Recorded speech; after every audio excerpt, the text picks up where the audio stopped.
everybody? Hello, hello. Again. Oh, Yet again. There it is. Every time. Focus. Oh. Go on, camera. Focus. My favorite F word. Focus. That's what my middle school band teacher used to say. He Focus? Used to, if we wouldn't be paying attention, he'd be like, "Don't make me use the F word."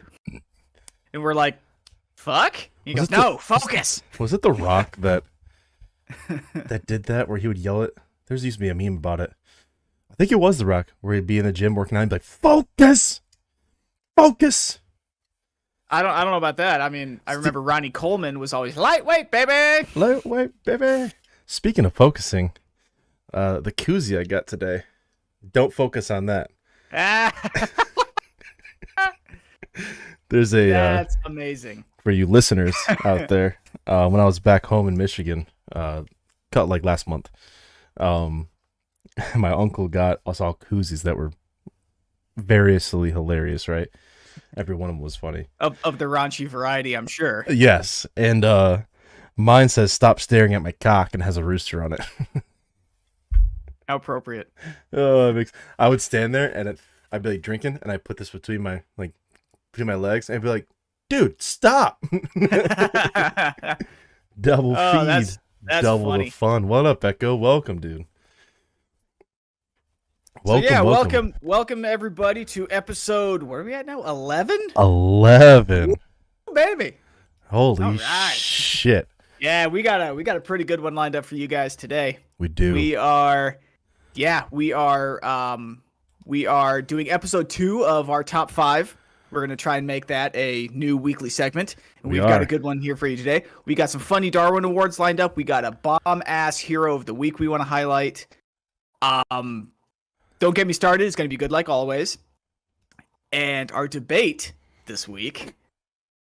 This one, we could have gone a lot of different directions with this. Let me just say that. We definitely could have. So it's definitely very much going to be open to interpretation. It is, and I would say somewhat our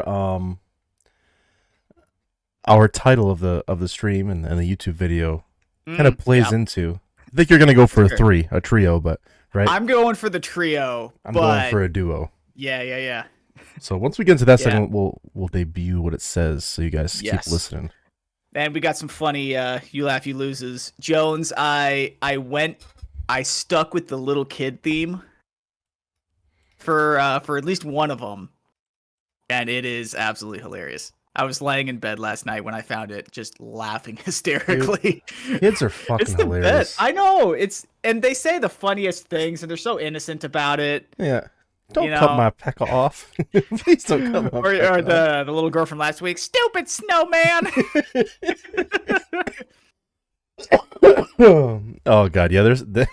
You know what we should do, Jones? You know what we should do next week?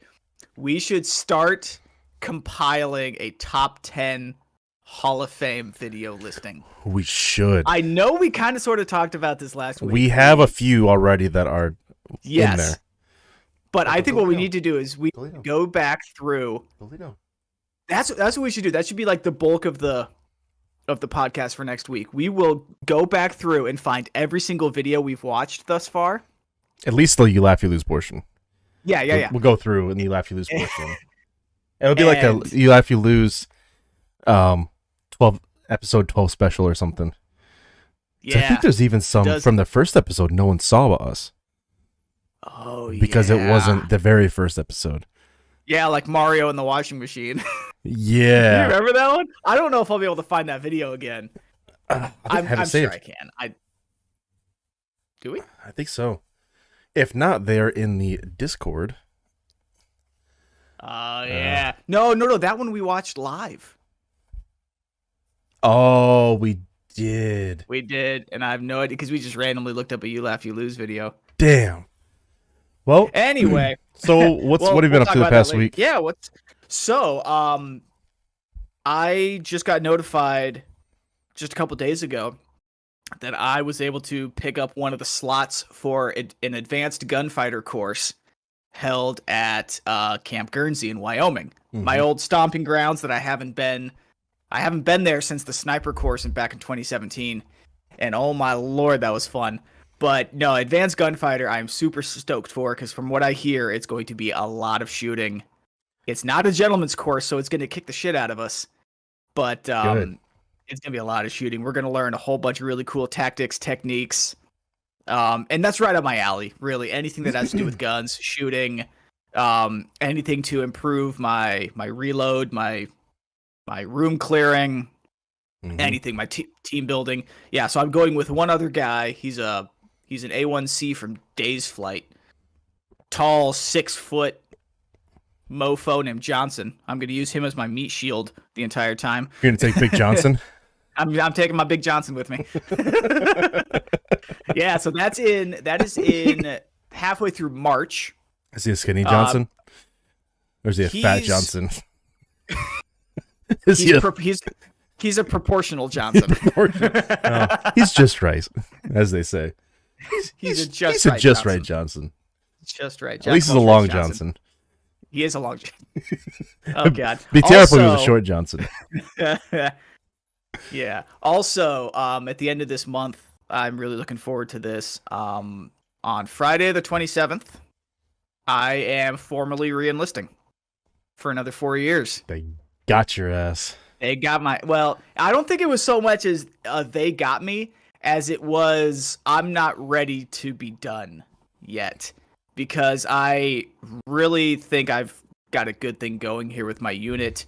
The position that I'm in, the people that I work with, the airmen that I supervise, an awesome leadership element. How many years? It'll be for 4.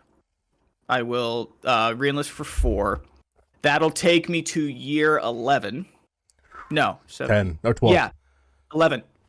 Because I'm finishing up year 7. We hit 8 next month. We hit 8 years next month. 15, 16, 17, 18, 19, 20, 21, 22. Oh, shit. I'll bring you to year 12. Right. You're like, fuck. Okay. Well, we're going to go do 3 years. I need to check my re-enlistment documents. So the way I was counting it, though, is I'm coming up on the end of my 1-year extension.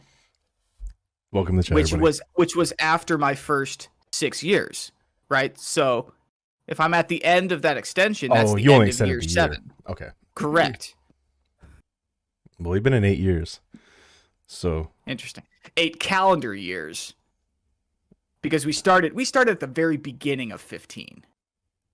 In February 15 is when we shipped off to basic. That's what I'm saying. February 23rd or 24th, 2015 is 8 years. That's date. Oh. You know how I Math know? was never my strong suit. Because I extended for 2 years, and that would have been the day I got out. And then my dumbass extended for 2 more years. So now it's 2025. Gotcha. All right. Well, anyway, so that'll take me to year 12.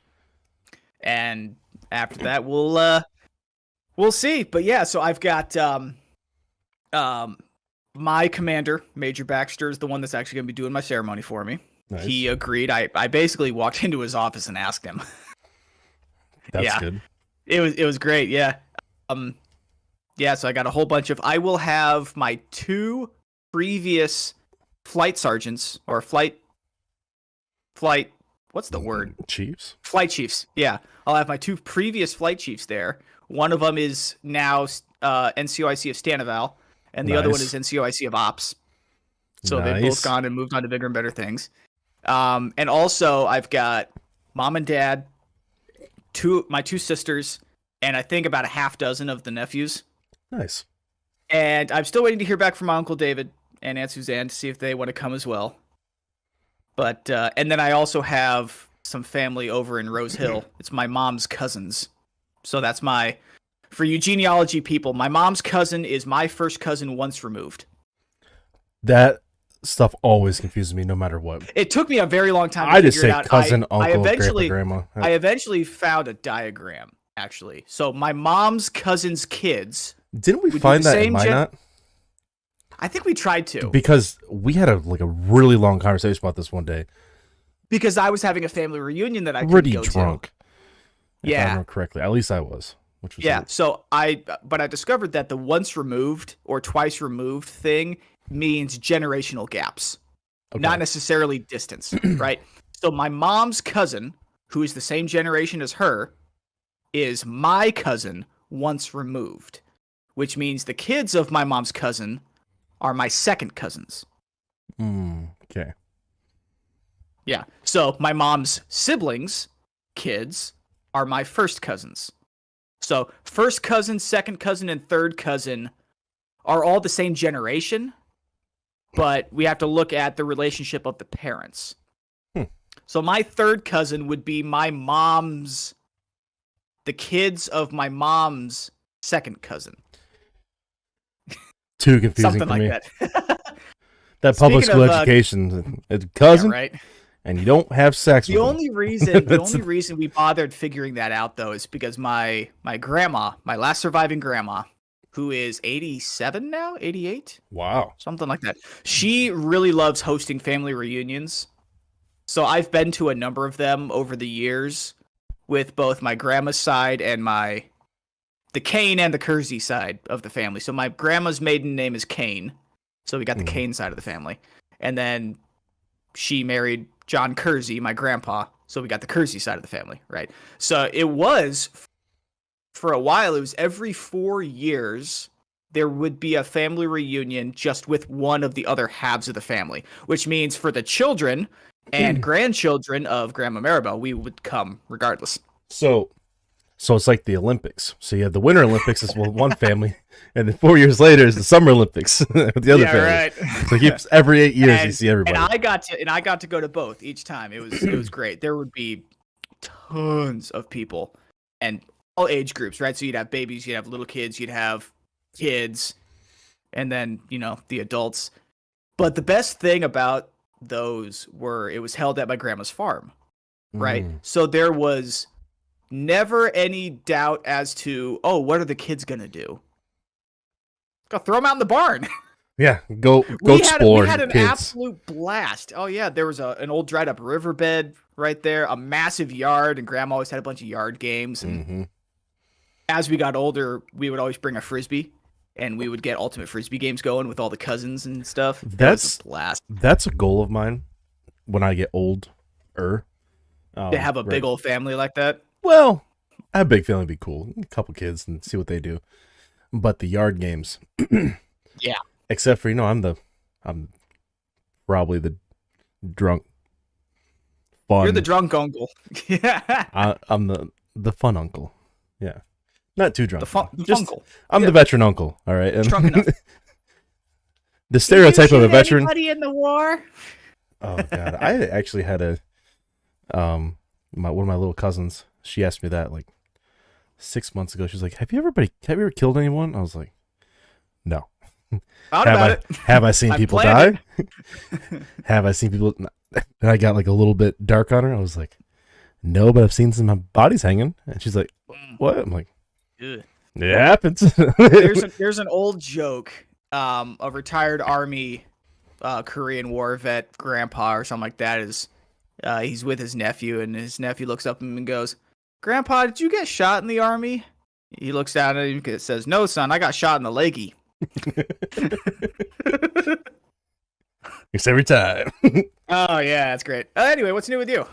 Honestly, not a whole lot. I've been on base all week this week with the reserves, so getting some of my time in. Mostly just get some paycheck and get some your weekend warrior stuff. Yeah. Yeah, I can still shoot and out NCO 95% of the Air Force. I guarantee it. Fair enough. You can out NCO me any day of the week, but you cannot outshoot me.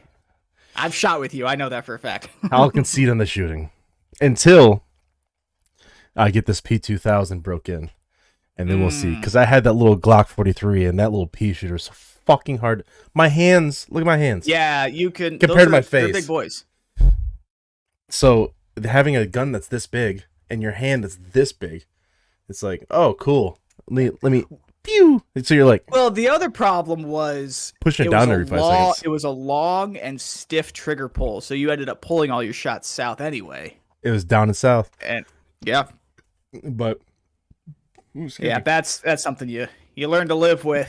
Classes are being classes. Doing disaster management or something like right now. It's pretty cool. Learn about funny you should Katrina mention that. And shit. we just had a course for, was it catastrophe management, or it was some sort of something Crisis? like that. Oh, I'm in crisis management, not disaster management. Yeah. That's So in we 2 had months. yeah. So it teaches you kind of how to be like a hostage negotiator type deal, right? Well, Kind of, sort of, or is this, it more like a natural crisis? well, so this is like FEMA crisis level, Right. Okay. is what I'm So learning because I'm going to the degree portion of it. right. Yeah, Emergency management yeah. So on a how large to scale. manage a crisis more so than like Yeah. be the hands in the ground working crisis kind Gotcha. of thing. Gotcha. Yeah. So it's an overall learning I got terms and I got shit. I got that confused with a course that came across my email about a crisis management on the personal level. So like how to manage hostage situations, how to manage Is it a disturbed school? individuals. It would have been a TDY. Yeah. Dude, that would be such a cool TDY. I got recommended by my soup. It was going to be me and one of our DAF officers. Mhm. But then when we went in to sign up, it said the class was already full. Damn. So we were like, well, shit. I was kind of looking forward to that. I mean, Heck yeah. it definitely would have been way outside my comfort zone, I think, because I'm a very non-confrontational person. But I am a fixer, right? If someone tells me their problems, I want to come up with a solution, right?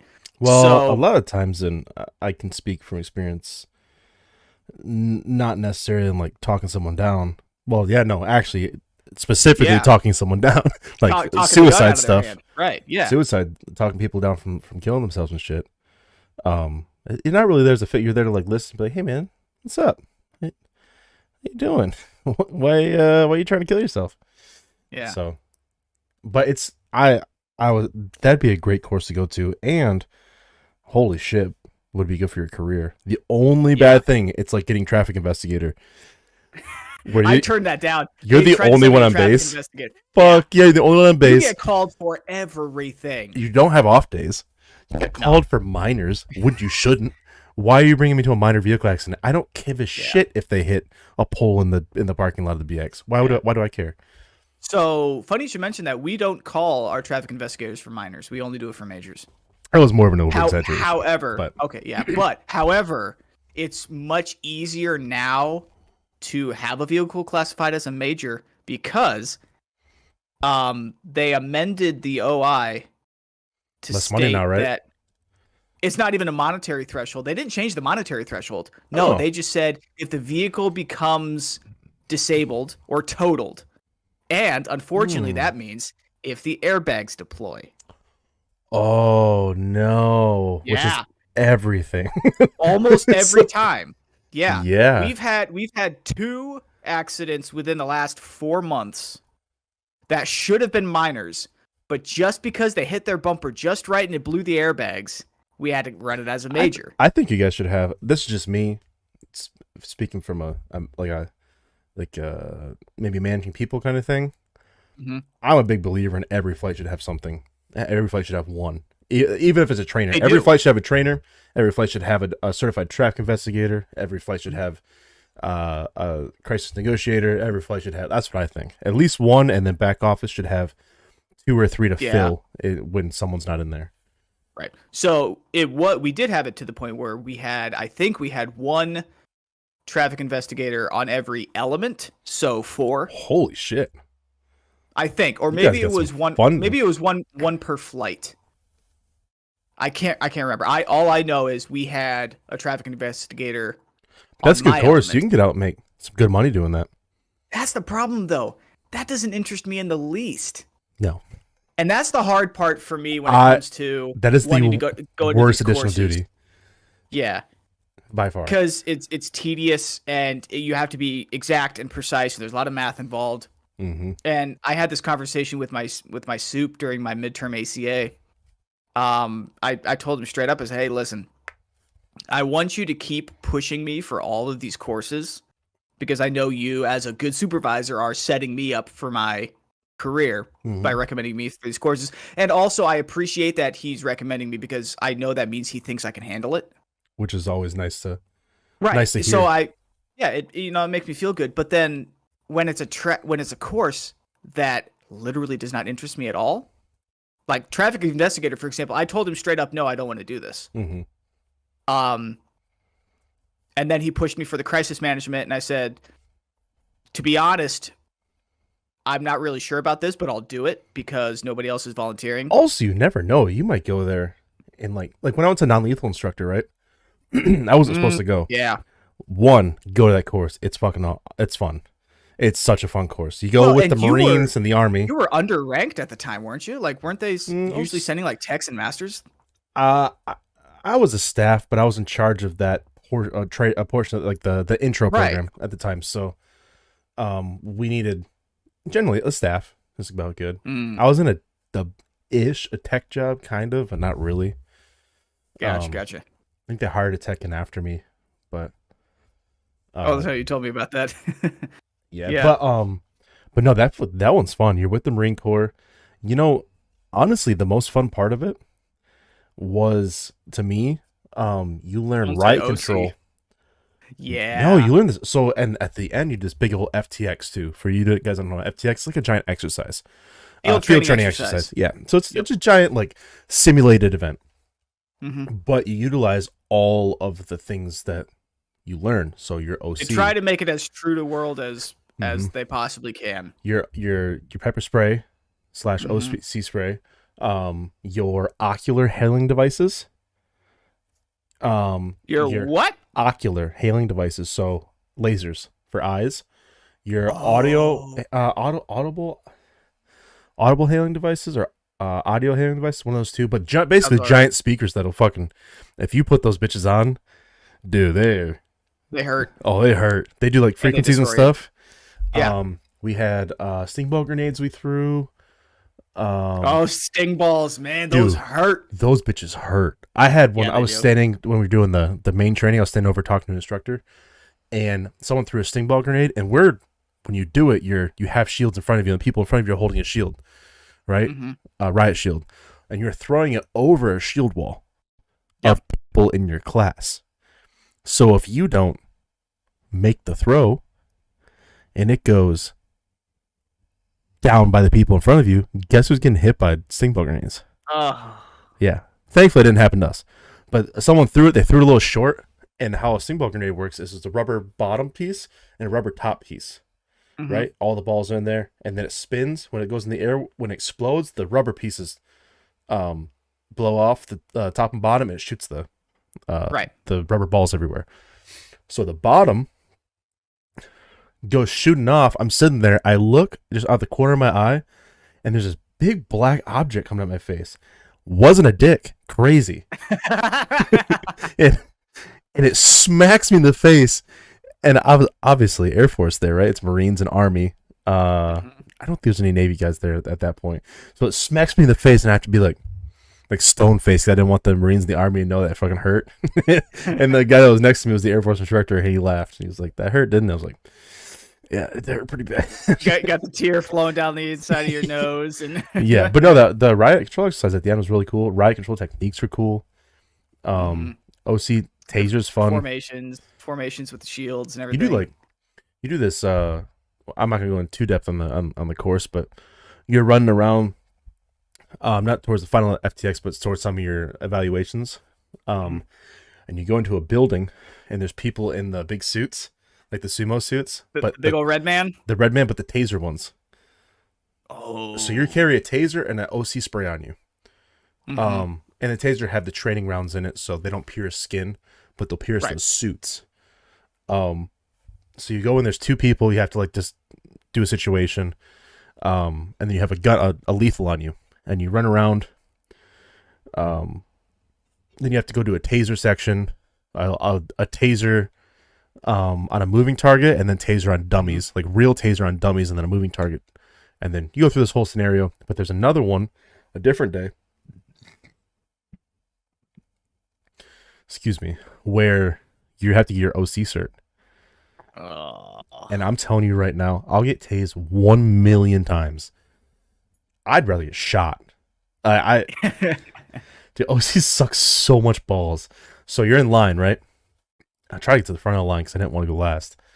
Right. And they have these young Marines that are waiting to go to their first duty station. And they are our takedown dummies. As in takedown dummies, they taught us these control techniques to take people down and manipulate them and all everything. But before we do that, we stand and they spray you. A spray is supposed to be right across the eyes. That's what it's supposed to be. No. They go nice and slow. They go. Oh no, dude! They get you. They get you real good. And before that, they have a fogger, which is like looks like a fire hydrant, a big fire hydrant. Actually, kind of looks like a big propane tank. And they're shooting in the air above us, so we're all kind of coughing before, right? So spicy air. I get up. They get me in the eyes. I open my eyes. I go, this isn't too bad. I shake them. No. It goes into my eye a little bit. I was like, oh, fuck. I take this kid down. I'm like, put my arms around and take him to the ground. And when I dip my head, it all goes into my eyeballs. So you have to do like 4 techniques or something. So then he gets up, we do another one. And he gets up, we do another one. Then he gets up, we do another one. And now I'm like, motherfucker, God, fuck, shit, fuck, right? And so I'm running, and weaving you have your web of profanities. Then you have a baton. You have to do a baton. You have to do baton strikes on 2 people. A baton takedown, I think maybe at the beginning. Yep. And then you have to do. You're running. You're sprinting, right through this course, and it's probably about 50 to 60 yards long. So you go to your baton thing against 2 guys. You don't have the baton thing. You have to do a taser. You don't have the taser. You have to go to an OC station. And then at the end, you have to do a shoot, no shoot. And it's all timed, isn't it? It's all timed, and you can't fail any of it. Yeah. So, shoot, no shoot at the end, that's pretty serious, right? And especially if you can't see. You can't see, you can't hear. Like, for some reason, all of your senses are gone when you get OC spray. It's the worst. Yeah, it was, that was, but that sounds like hell. It's a really fun course, other than that. It's in, not too far away from you in Missouri. Fort Leonard Wood? Yep. Yeah. Yep. But yeah, I mean, I can imagine that after you're done with that, you just want something to drink, right? Yeah, I think I do. You just want something to drink? Right? Yeah, something is that sweet. Gonna work for us? And maybe carbonated. Maybe carbonated. I like that. Not quite as good as our segues last week. But it was that'll do. Let's roll into our top 5, and this week our top 5 is our top 5 favorite soda, pop, Coke, whatever your colloquial term is in your region for a carbonated soft drink. And I'm gonna say it's pop because I'm from the Midwest, as you can see by the Michigan hat. I am also. They suck ass. And hey, they won the Big Ten West. They won the Big Ten. Yeah, they won the whole Big Ten. Yeah. Yeah, twice in a row. Anyway, fuck you, Ohio State. But there are some pops that Michiganders I think like, and people in other parts of the state don't, or other parts of the country aren't as big of a fan. I would say.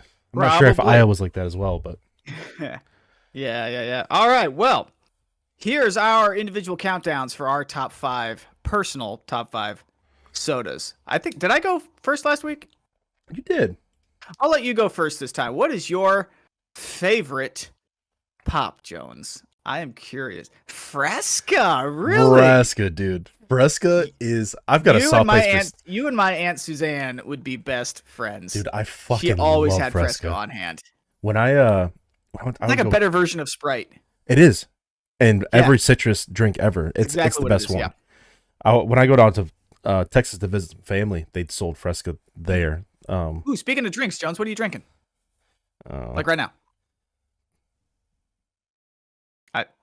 I'm not staring at your cock. I get it. What? Oh. It's a shitty White Claw. I'm trying to lose weight. Ugh. Yeah, it's not terrible. I changed it up. I'm going mixed drink tonight. You know what'd be really good in that drink? Some Fresca. I think that would clash with the orange juice. No. I'm telling you, make it perfect. We do mimosas with a little bit of Fresca instead of champagne. No, we do champagne.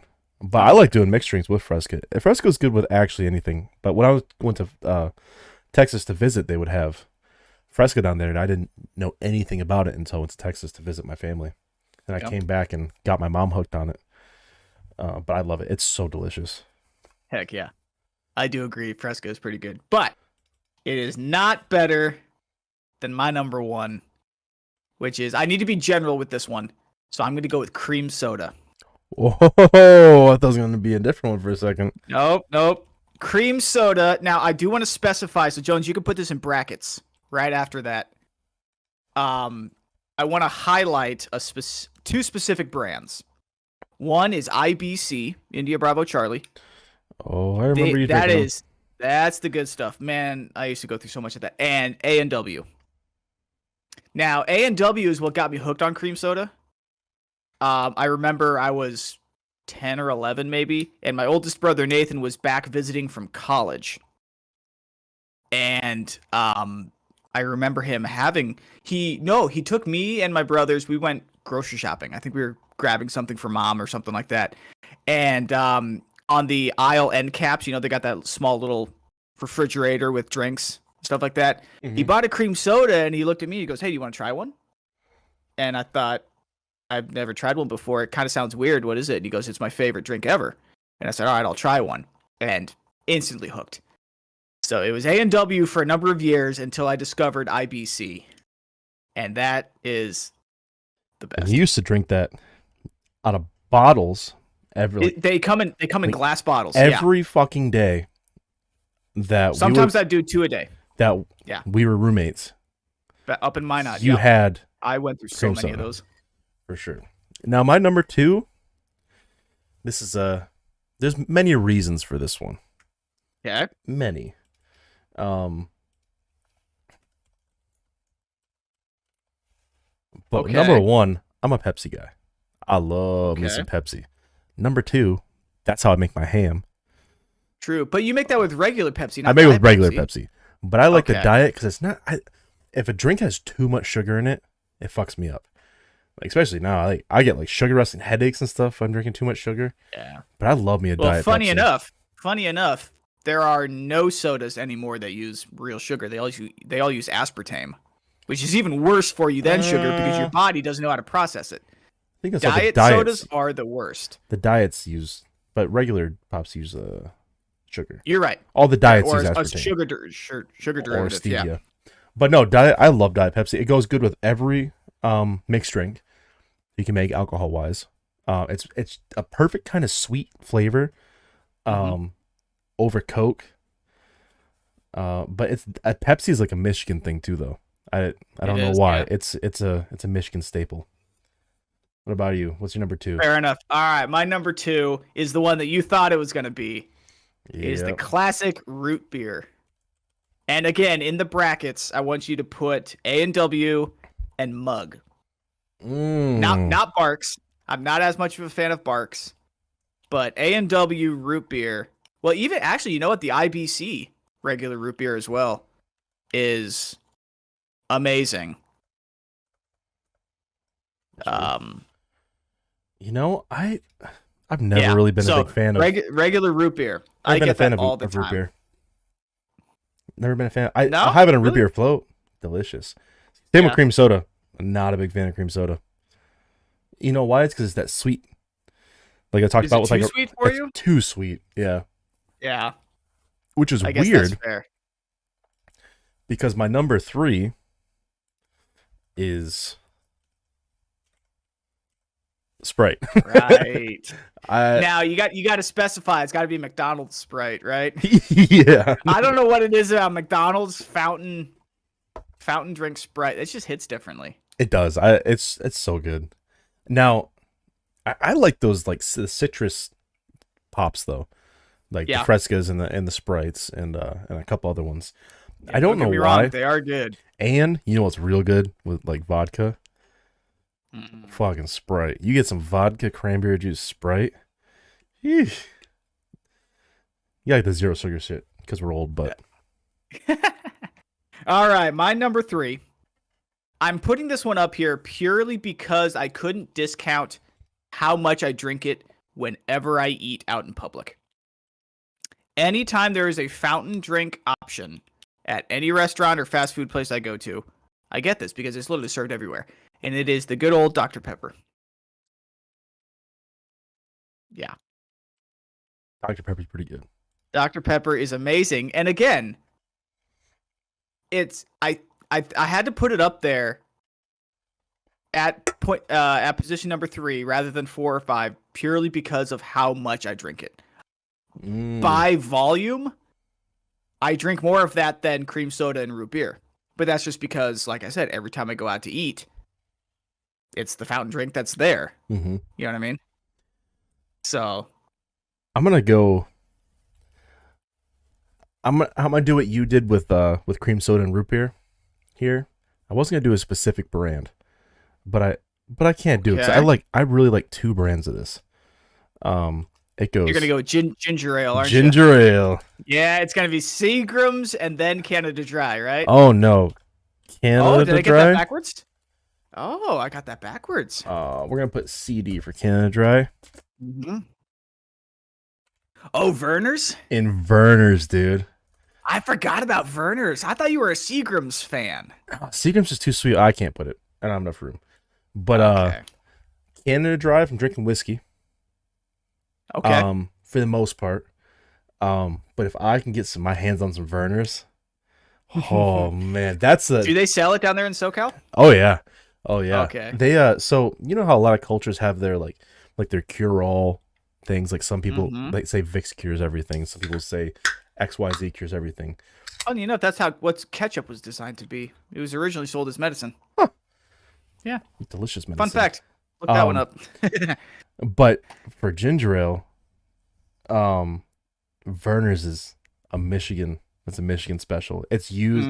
It's the go-to. Like you got a cough, drink some Verner's. You got Top-shelf gold standard. a headache, drink some Verner's. Like it's everything. You got an upset stomach, drink some Verner's. And it's that you'll go to drink it, and it's so carbonated, it like pops in your eyeballs when you go drink it. So close your eyes and drink it. Yeah. Wow, that is a what's the word I'm looking for? Oh shoot. Not sure. It's a nuance that if you don't know, you don't know, and if you do know, you're like absolutely. Yes, and if you are from the Midwest, you probably know. And if you're not from the Midwest, try it. Try some Fresca. Try some ginger ale. Completely forgot about Verner's. I love Verner's, man. All right. My number 4 holds a special place in my heart because this was a family favorite that we would only ever really use at special occasions and big family gatherings, which usually revolved around holidays when my 2 oldest siblings would come back from college. Okay.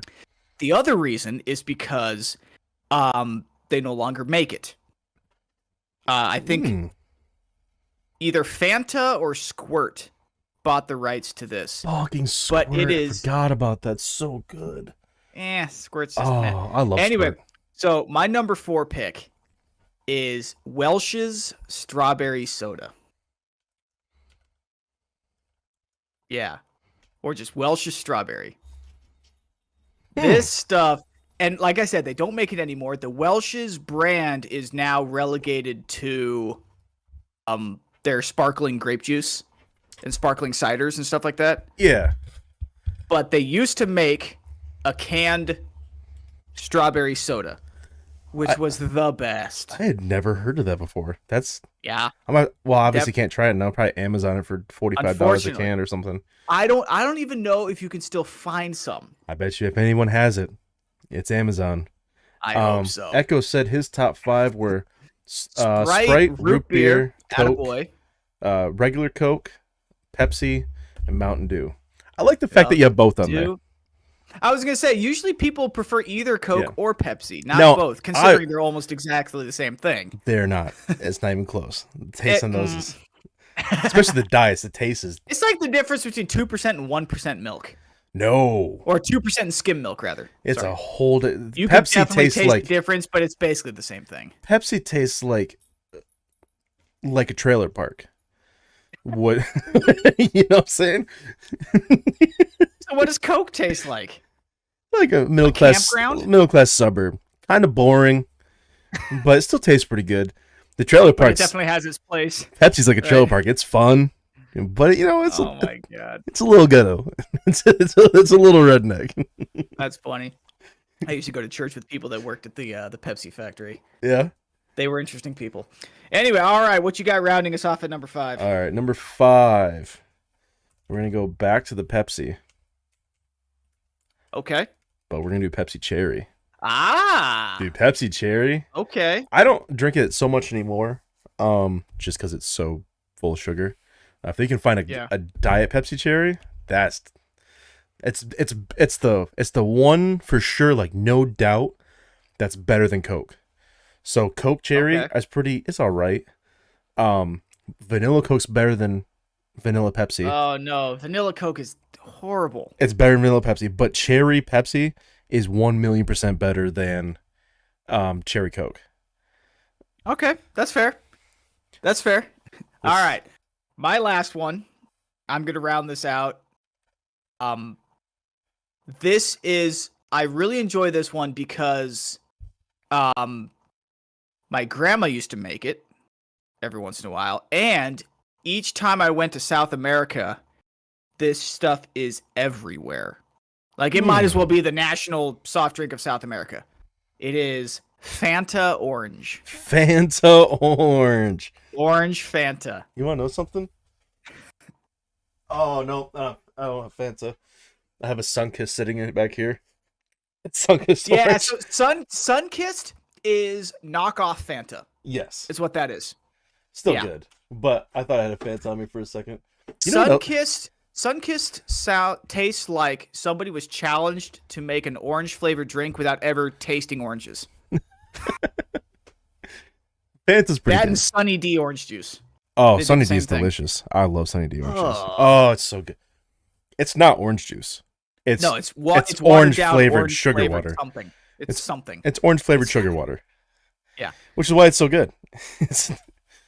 You can, in Sunny D, you can feel the sugar going, like down your esophagus. Like, it's so thick, you can feel like granules of sugar. Yeah. But, I think I'd rather have the frozen orange puree that you mash in water and turns into orange juice, because that's what we used to drink growing up. Oh, yeah. You know what I'm talking about? It came in the little tubes. Oh, yeah. Right? It was frozen, right? Yeah. The frozen stuff? Oh, yeah. That stuff was good. Frozen, added to water. That's what I drank for like the first 10 years of my life. And if you took a bite of it, it's so sour. You ever lick it or take a bite? Oh, you'd pucker up real quick. I used to lick the cap after like Mom this? would pop that thing open. Delicious. Yeah, seriously. It's so good. It's so good. And then you'd accidentally take a bite of her. You'd accidentally take a bite of her cooking chocolate instead of regular piece of chocolate. So I made that mistake one time. Me too, once, ever. But yeah, this was a little top 5. I felt a little sluggish in that though, because we didn't play our word game before this. So I think. Oh, you're right. How the hell did we miss that? Back into our makes me think of. Maybe it'll help me out. We should just make this its own segment then. Yeah, honestly, I agree. This will be a new segment too. All right. So I went last week, so you. Yes, you did. So give me a topic. And okay, let me explain how this game works for those of you who may be listening or watching for the first time. Jones is going to give me a person, place, thing, some sort of topic, and I will then say 3 things that makes me think of. All stream of consciousness, first thing right off the top of my head. So if Jones says, so if I say phone, makes me think of screen. Phone, makes me think of light. Now YLYL. Oh, you gotta do 3 things. That's what I just did. Phone, screen, light. No, phone was the initial one. For me, yeah. Oh, well, so I said 3. Yeah. So, Jones, go ahead and start it off for you. Give me my first topic. Round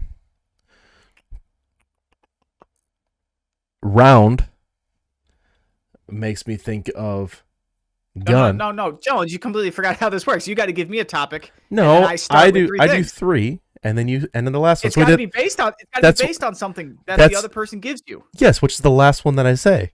This is exactly what we did last week and the week before this. You have to start it with a single item, though. Yes, you did it last week, just like this. No, you gave me a topic to No, start. I didn't. Yes, you did. Yes, you did. All right, Chad, roll back the tape and then just tell me I'm right, because I know I am. All right. I remember it So, vividly. Dirt. dirt? Dirt.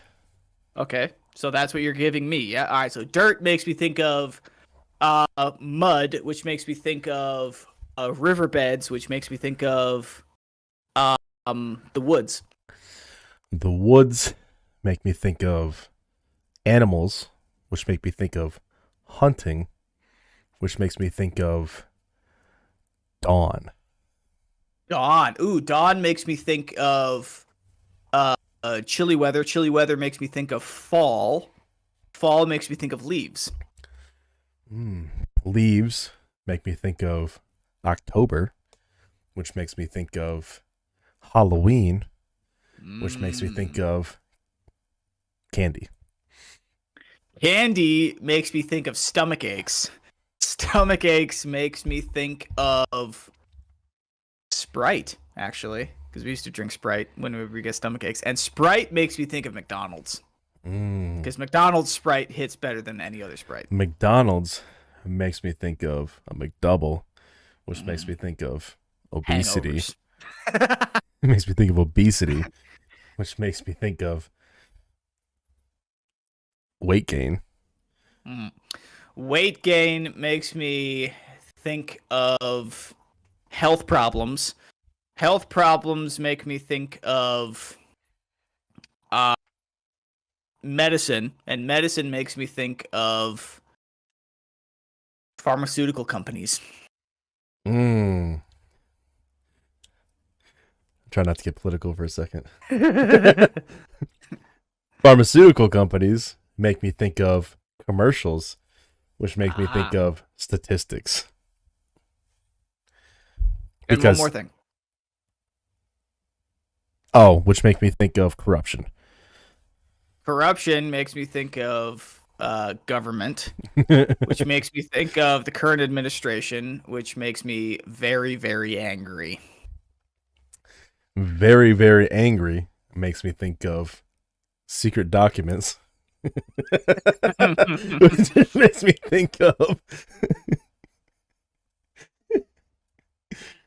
think of unequal treatment, which makes me think of hypocrisy. Okay. Hypocrisy makes funny enough makes me think of the current speaker of the no. What's the press speaker? Oh yeah. You know what I'm talking about? Yeah. What's her title? I think it changed out every 2 weeks, so I have no idea. Anyway, makes me think of that, which makes me think of liars, which makes me think of shit. What does that make me think of? Children. Children make me think of Joe Biden, which makes me think of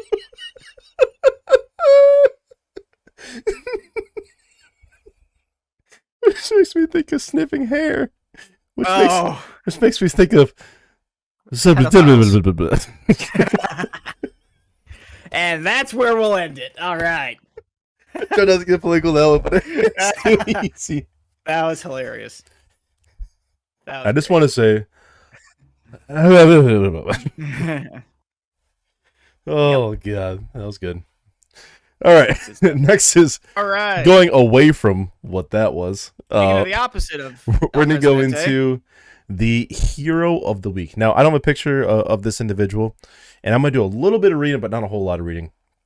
Backstory of this: this is in Boulder, Colorado. Excuse me. There's a 911 dispatcher, Keith Weisinger, who got a phone call from a woman trying to order pizza for herself. I've heard of this story. So I'm going to read a little bit of the transcript. So the transcript follows. Now, what's your emergency? This is all a Keith. She says 123 Main Street. I'm sure there was an actual address in there. What's going on there? I'd like to order a pizza for delivery. Ma'am, you reached 911. Yeah, I know. Can I have a large half pepperoni, half mushroom, and peppers? Sorry, you called 911. How long do you think it'll be? Okay, ma'am, is everything okay over there? Do you have an emergency? Yes, I do. And you can't talk about it because there's someone in the room with you? Yes, that's correct. Do you know how long it will be? I have an officer a mile from your location. Are there any weapons in the house? Nope. Can you stay with me on the phone with me? Nope. See you soon. Thanks. So the whoever this female was, it doesn't say, was getting abused by her husband or wife or whatever it is nowadays. Whatever the dude was that was living in the house. Now, was this dispatcher maybe a little dense towards part of it? Some may think, maybe, but also, how many people prank call 911, which is a felony, so don't do that. Yeah. But what a great person to well, and brilliant to pick up on it, and to not ask questions in a way that she would give it away, exactly. which is great. Dispatchers don't get. We've both done the equivalent of dispatch in the military side, and dispatchers don't get enough credit because, I mean, they're controlling a lot of shit, and they're unsung heroes for sure. So Keith, I'm not gonna give you the big balls of the week, but I'll give you the fucking giant brain of the week. There you go, big brains. Big brains. Big brains for being able to figure that out. And you know who had a lot of big brains? People in history. Sometimes, yes. Good segue. Yeah. All right. So this is my on this day in history segment, which usually now turns into like on this week. So I'm doing January 12th through the 15th. And speaking of big brains, featured birthday today, January 12th, 1737. One of our founding fathers and the man known for putting a massive signature on the bottom of the Declaration of Independence. You know who I'm talking about, Jones? His name has become synonymous with signatures. Old John Hancock? Good old John Hancock, born on this day, 1737. Yeah, in Braintree, Massachusetts. How ironic. And the featured event of today, this is back in 2010, the 7.0 magnitude earthquake that devastated Haiti and especially Port-au-Prince. Jones, you remember this? We were in high school when this happened. Oh, yeah, I remember vividly, actually. It killed more than 200,000 people and left more than 1 million homeless and touched off one of the most massive international relief efforts that we had seen in recent history. Let's see what else we got. Going back to 1971, the groundbreaking television series All in the Family debuted on CBS. This was one of the first sitcoms that took a frank and satirical treatment to sensitive, important home and economic and sociological issues. 1971, it debuted.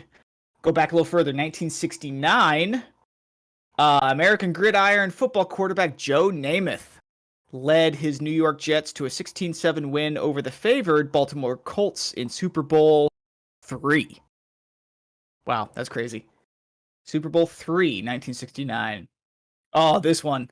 I used to watch this when I was a kid.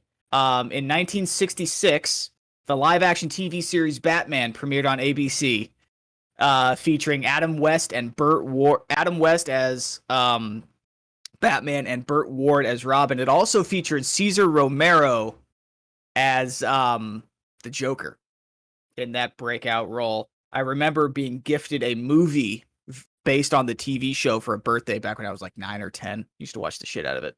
It was great. It was so cheesy. Like, oh my word. Like, bordering campy. But yeah, 1964, Jeff Bezos was born. The founder of Amazon.com. And currently the richest man in the world. Another birthday of note, 1951, the American radio personality and author Rush Limbaugh, conservative radio host on WHO News Radio. My dad used to listen to him all the time. He was born on this day, 1951. Going back a little further, 1932, Hattie Ophelia Caraway became the first woman elected to the U.S. Senate. So good on her. Let's see what else we got. Going back even further, past the turn of the century, 1879, the Anglo-Zulu War kicked off between the British, who fought over control of Zululand in eastern, what is now South Africa. And let's see. 1773, the oldest public museum in the United States was established in colonial Charleston, South Carolina. I need to do some research to find out if that's still around. But that would be really cool, because not a whole lot of buildings are still standing that are that old, especially in this country. That is it for 12 January. Moving on to 13 January. A little bit more recent news. Tomorrow, back in 2021, Donald Trump became the first U.S. president to be impeached twice, both unsuccessfully. The second impeachment was due to his, quote, incitement of insurrection for allegedly encouraging his supporters to storm the Capitol in what became known as the January 6th riot, or January 6th insurrection. Is what the press loves to dub that. Did you hear today as the Speaker of the House, right? Or what's the Senate version of that Pelosi used to be? Whatever it is. Yeah, that was the Speaker. Yeah. Yeah, so the Speaker came out, the new one, and he said he wants to release all of the footage from the January 6th. Yeah, which would show Pelosi intentionally lowering security and hiring her own private film crew to follow her around all day. Possibly. Yeah, she's totally expecting an insurrection and violent terrorist actions to happen instead of what it ended up being. I'm excited for it to happen, hopefully. Oh, yeah. Back in 2012, the Costa Concordia, which is a cruise ship carrying some 4,200 people, ran aground and capsized off Giglio Island, Italy. 32 passengers were killed. I have never heard of that. I can't believe it, because I used to follow the news pretty carefully back when I was in high school. Never even heard of that one. Let's see. Ooh, this is a good one. 1968. American singer and songwriter Johnny Cash recorded his album Johnny Cash Live at Folsom Prison album, which I think ended up being one of his most popular one. That included songs like the Folsom Prison Blues, which are absolute American icons in music. He performed in front of a prison audience of some 2,000 inmates at California's Folsom Prison. That was January 13th, 1968. 1942, American industrialist Henry Ford patented plastic automobile construction. Very interesting. Michigan, fuck yeah. I was gonna say he revolutionized the auto industry as we know it today, and now creates some killer ass trucks, one of which I own. He was the first one to really put the assembly line on the map, ish. Yeah. Oh gosh. First American. Absolutely. And 1808, Salmon P. Chase, the Secretary of the Treasury during Abraham Lincoln's wartime cabinet and 6th Chief Justice of the United States Supreme Court, was born. Now, correct me if I'm wrong, but is this the same Chase whose family owns Chase Banks? Who was that again? I'm sorry. Salmon P. Chase. Salmon like salmon, or salmon like S-A-L? S-A-L-M-O-N. That's how it's spelled. I don't know if he pronounces it salmon or salmon, or originally when I read it, I thought it was Solomon. But former Chief Justice. Yeah, from 1861 to 1864. Oh, sorry, no, he was one of the Chief Justices from 1864 to 73. But either way, he was born in 1808. Moving on to... Here's the answer to your question. In 1955, this is the Chase Alumni Association, Chase Bank Manhattan to form Chase Manhattan Bank to honor Solomon P. Chase for introducing the modern system of banknotes he depicted on the $10,000 bill. So it wasn't his, but he was honored with the naming of. Gotcha. A great honor, I'm sure. All right, moving on to January 14th. The featured event is 1900, right at the turn of the century. This is right up my alley, Jones. This will not be up your alley. The premiere of Giacomo Puccini's opera Tosca. It premiered in Rome's Costanzi Theater on this day in 1900. It is a psychological drama of deceit and doubt. It's incredibly well done. Jones, do you remember the second Daniel Craig James Bond, Quantum of Solace? Is that the one where he's jumping on the rooftops? Like fighting a helicopter or some shit? That was the third one. That was Spectre. The one before that takes place in the Bolivian desert. I barely remember. Yes. Anyway, there's a scene where he's uncovering all the bad guys who are at a secret meeting, but that secret meeting is at a showing of Tosca. Interesting. So, yeah, fun little bit of trivia for you there. Let's see what else we got. Ooh, back in 1970, Diana Ross and the Supremes staged their final concert as Ross subsequently embarked on a solo career. Beautiful ladies, great music back in the 70s. The Supremes, look them up. Not to be confused with the shitty clothing brand Supreme. Or PewDiePie's Supreme.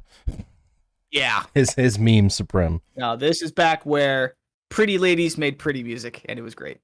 1954, baseball player Joe DiMaggio and actress Marilyn Monroe married in City Hall in San Francisco. Good for him. Yeah.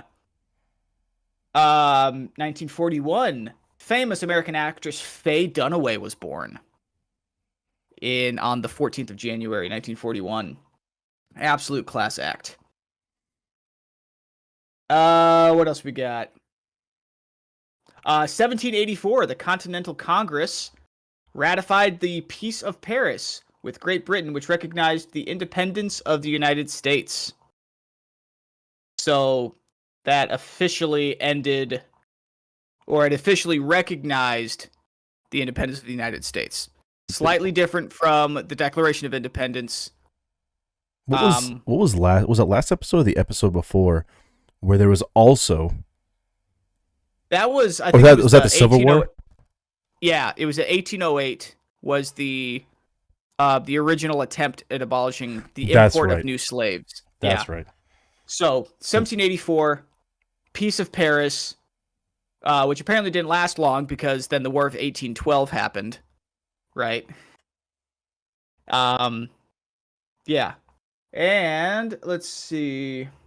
All right, last day. And the reason I wanted to stretch it to January 15 is because January 15, 1929 was the birth of Martin Luther King Jr., the great leader during the 1960s civil rights movement. He was assassinated, unfortunately, most likely by the CIA. But yeah, his birthday was January 15, 1929. And the other featured event for this day was the British Museum was open to the public.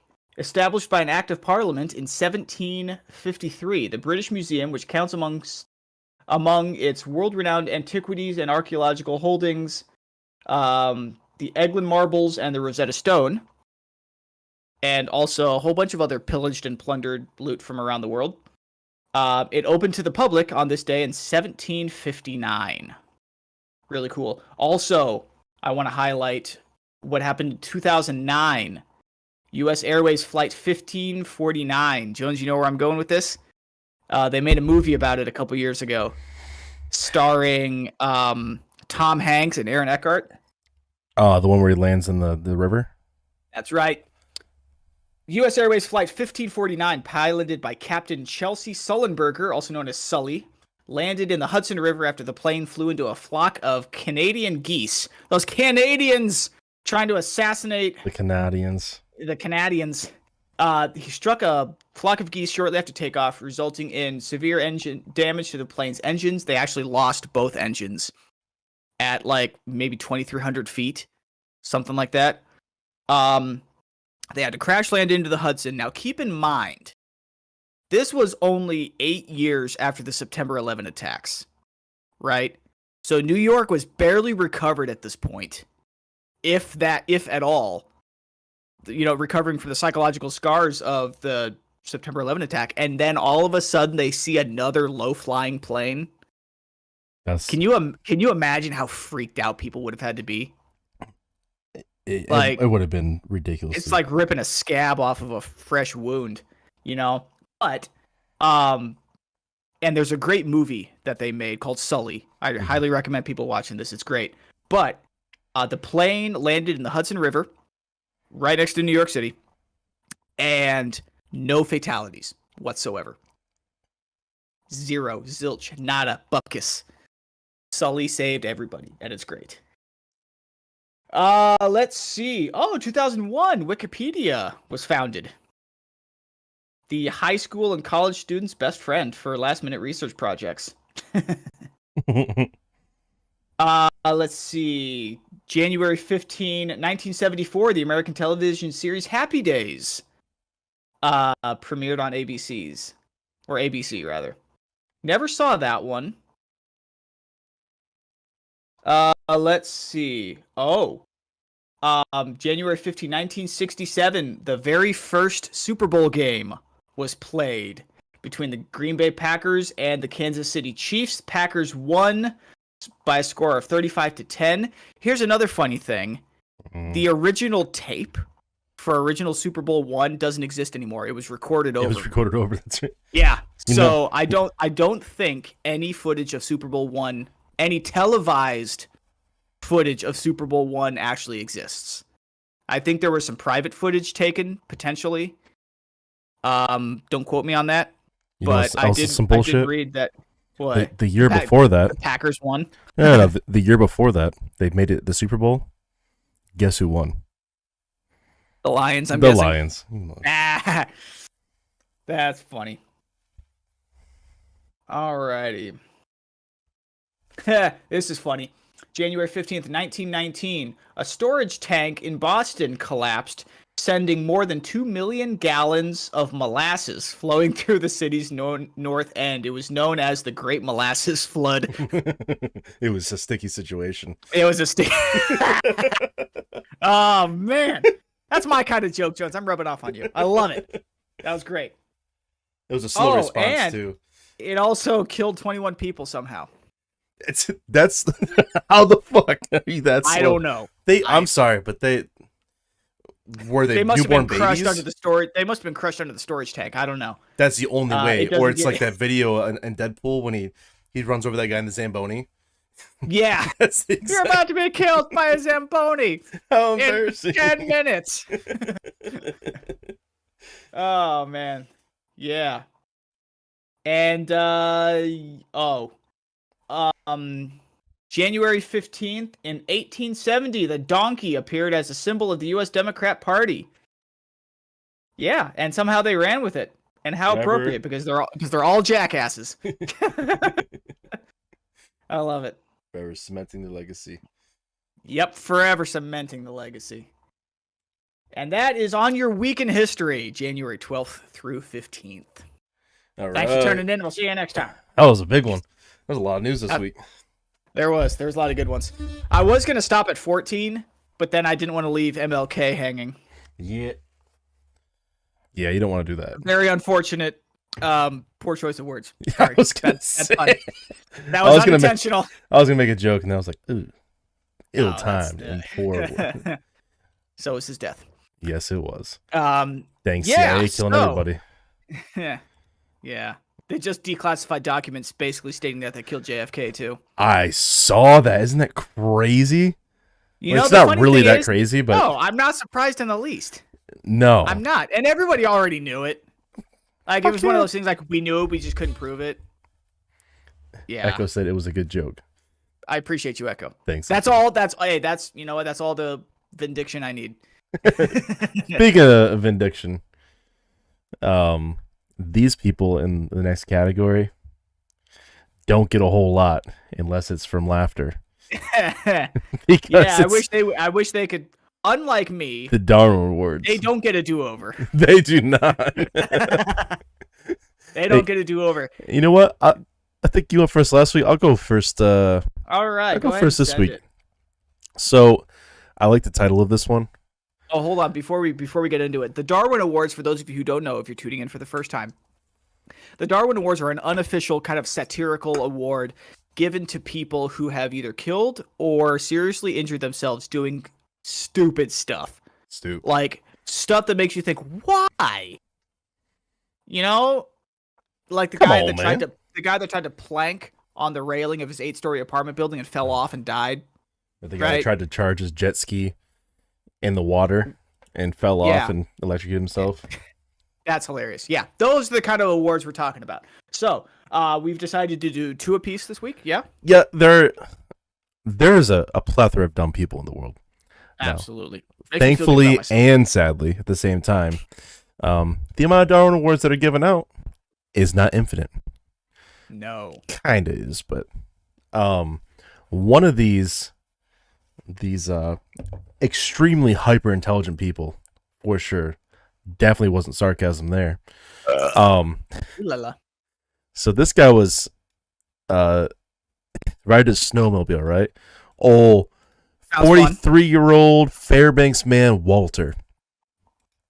So he's going up and he's doing a trick called high marking, right? It's basically where you go up the side of a mountain and you go as fast as you can over, and then try to follow the snow down, basically causing an avalanche. So he does it once, causes an avalanche, says, you know what? Not good enough. Does it again. No. Tries to ride the avalanche. Tries to get caught up in the avalanche the second time. He tried to ride the avalanche down the mountain? Tried to ride the avalanche twice. Not once. Twice. The first time, the big man was like, that was pretty cool. The second time, he was like, all right, motherfucker. You're an idiot. You're an asshole. Come up here and tell it to my face how you did it. He's an asshole. By the way, I'm almost out of drink, so I'm going to need to take a break here shortly and go make another one. But yeah, all right. So I'm guessing he suffocated in the snowdrift. Oh, yeah. It says he went revving up down the hillside, triggered a second, swept him down, and killed him. Not the way I would want to suffocate and die. No, that'd be in a big old pair of bitties. Tiggle bitties. Tiggle bitties. If I'm suffocating on something. Or some thighs. Give me some chest pillows. Some chesticles. He'd kill me every day. All right. So my first Darwin Award submission is from a guy in Utah who's he's a skydiver, right? And he was trying to come up with a softer way to splash down, which is to land in water, right? He had a theory that he wanted to test. He went out there and tested it. The jump went well. The chute pull went well. The landing went well. But that's when it all went very wrong. He couldn't get out of his harness, and his chute got waterlogged, caught in a current, and drowned him. Yeah. Isn't that parachuting 101? If you're landing in water, you get out of the harness as quick as possible. Yeah. So that doesn't happen. Oh, yeah. Yeah, very unfortunate. That would be a shitty way to die. What was the name of that one again? It doesn't have a name. Oh, okay. Why? I have one pretty similar. Oh, no. So this one's called the Niagara Falls Jet Ski Jumper. I love the title already. So this man thought, great idea. He's gonna take a jet ski, right? He's gonna put a rocket booster on the back of his jet ski. He's got a what? A rocket booster on the back of his jet ski and a parachute. Oh, that's amazing. And he's gonna jump Niagara Falls. Well, this fine 1995 man listened to Nirvana and Evel Knievel. Looking at inspired Evel by Knievel. Evel Knievel, I'm sure. He thought it was a great idea to do that. Didn't think about how the fact that a rocket booster in water gets waterlogged. That's not where I thought the story was going. And apparently fire doesn't work in water. So, no shit. So he's going on his jet ski, goes to light his rocket booster, right? Can't.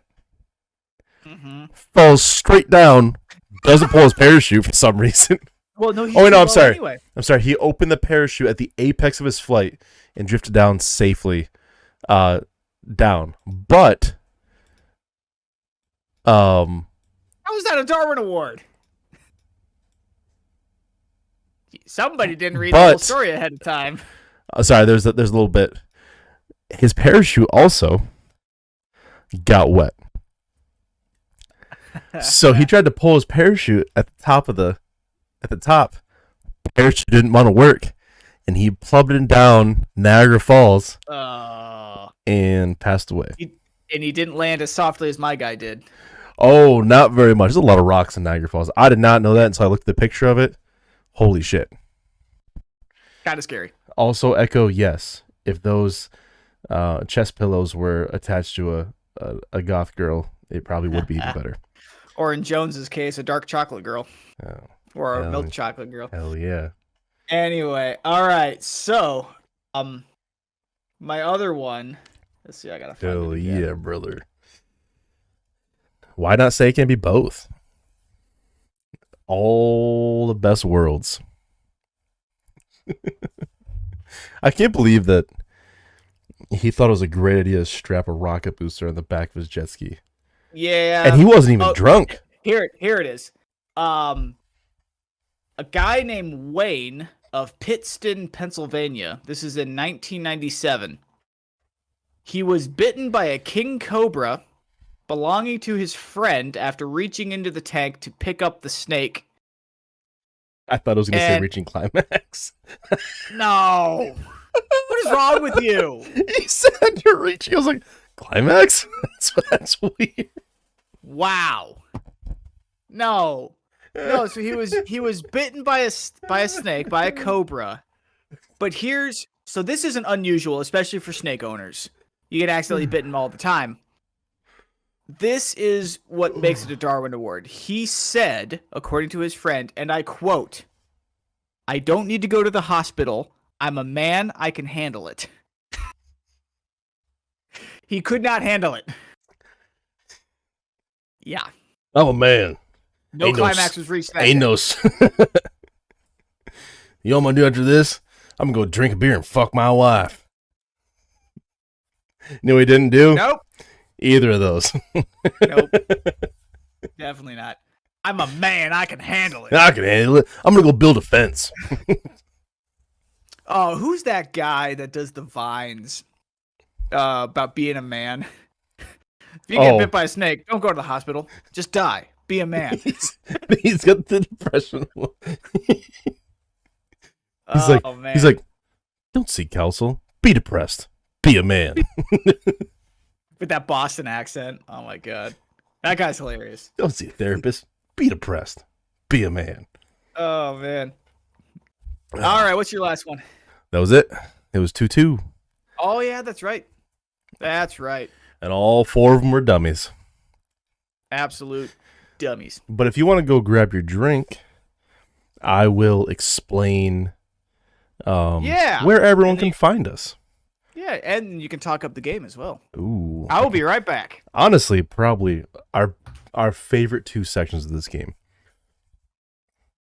are Don't Get Me Started, which is hilarious usually. Actually, every time. And Debate This. And then we're going to get into it. You laugh, you lose at the end. Now, all of you listeners on Spotify, Stitcher, Amazon Music, literally every single place you can listen to music except for Apple, because they hate my guts, and I don't know why. You can listen to us. Now, our last podcast probably going to come out on the 13th. Was it supposed to come out last Friday? Yes. Did I forget? Yes. So you guys are going to get a little bit of a treat, even though I let you sit down and wait a little bit. I had to get you to beg a little bit before you got it. You'll probably have 2 to 3 days before each podcast is uploaded. Now, if you're a listener, I highly encourage you to go to YouTube. I highly encourage you to go to Rumble, whatever one you like. whatever floats your boat makes your dick hard, right? Or whatever the woman equivalent of that is. Because O'Leary doesn't know yet, but we get a sign every time someone loses. Now, I lost last week, so he's going to be sending me a sign for next week. He lost 2 weeks ago, so he's got my sign now that we hang up in the back, like this one. It's all shits and giggles until someone giggles and shits. And he's got one behind him saying, if assholes could fly, this would be an airport. And he lives alone. Which is hilarious. But I got him, we agreed we're going to amp it up a little bit this time. So stand by till after debate this for him to open this sign of this, who knows? Maybe it's an anime girl. I don't know. But I'm pretty excited. And there he is. Yeah. All right. I definitely made this one a hell of a lot stronger than the first one. I did not talk about how Don't Get Me Started works. Because I was too busy talking about your sign. Oh, yeah. Oh, yeah. I'm pretty excited about it. Got it right here? Haven't opened it yet? Oh, yeah. I told them to stay by until after debate this so they can learn the beauty of what I got you. Suddenly, I'm worried. Oh, I'm pretty excited. Shit. All right. So the way Don't Get Me Started works is I'm going to give Jones a topic. It's supposed to be something innocuous like ice cream or elevators or something like that. But what we've been doing is we've been giving us like scenarios or situations. But then I will tell Jones you either love it or you hate it. And then he has to then go on a minute-long rant on all the reasons why he either loves or hates that particular item. And we go back and forth. We do one love and one hate apiece. We are also turning this into a official card game. We are. To be used on family game night, road trips, air travel. All it's got to be is a series of cards that give you a topic, and then you roll a dice to tell you whether or not you either love it or hate it, and then you'll get one of those little minute egg timer deals, and you just go. Super low tech, but super fun. Mm-hmm. And if you'd like to know how to play it, we're about to show you. Well, the masters at work. It's absolutely, honestly, a lot of the times, fucking hilarious. Hopefully. So do you want to go first? Or you want me to go first? I'll go first. Yeah, I'll go first. Let's do my hate first. Oh, good. What do I hate? I'm glad you asked what you hate. You know why? Because you absolutely loathe Olive Garden. You motherfucker. Oh, and also we usually target these at each other. So absolutely we do. Good luck. Okay. All right. This is why I hate Olive Garden. Don't do that. It's too damn good thing. It's no. It's just another company owned by the Darden restaurants, and they're all exactly the same. Now, I used to work at Olive Garden. I know for a fact that they store pasta in their cooler or in their fridge for like a week. So chances are you're eating week-old pre-cooked and then just recently heated up pasta. The sauce is not that good. I know they try to be family-friendly and everything. Like, yeah, we bring the wine to your... They buy the cheapest wine they can find. It's not even that good. Shit. Shit. How are the breadsticks, O'Leary? The breadsticks are always overdone. Not enough butter and salt. I always have to ask for salad dressing just so I have something to dip it in. It's like, what the hell? They only have like 2 good things on the menu, right? And for God forbid, get a steak there. Ugh. But yeah, Olive Garden sucks. You suck, dude. I got a couple good ones this week. Wait till your Would You Rather. It's gonna be rough. I just had Malibu down the windpipe. I love Olive Garden. In fact, what time is it? Shit, they're probably already closed. Yeah, I used to go there often enough, and I would go sit at the bar. And this is here in Derby, right? Where I'm at right now. I would go up to the bar because it's easier to be there by yourself than to try and get a table. And the bartender, he would see me walk in, he would put Blue Moon in front of me, and then he would just punch in my order. Yeah. That's a good. That's how you know. That's how you know you're a regular. It's the same thing at Beat Ups too, which is right next to our Olive Garden. We've got three places. Most of the bartenders, all the like bartenders don't card me, but 2 of them have my order memorized. That's always a great thing when you go to a restaurant. Yeah. They're like, all right, so you're getting this and this and this, and you're like, yep, Yep. That's exactly what I'm getting actually. Which also says bad things about you as a person. I don't branch out and try new things. Me too. My favorite restaurants here, I just get the same thing every time. Yeah, it was funny though. I remember going there on a Friday night, like 2 weeks ago. Or was it Sunday? It was Sunday because there was football on.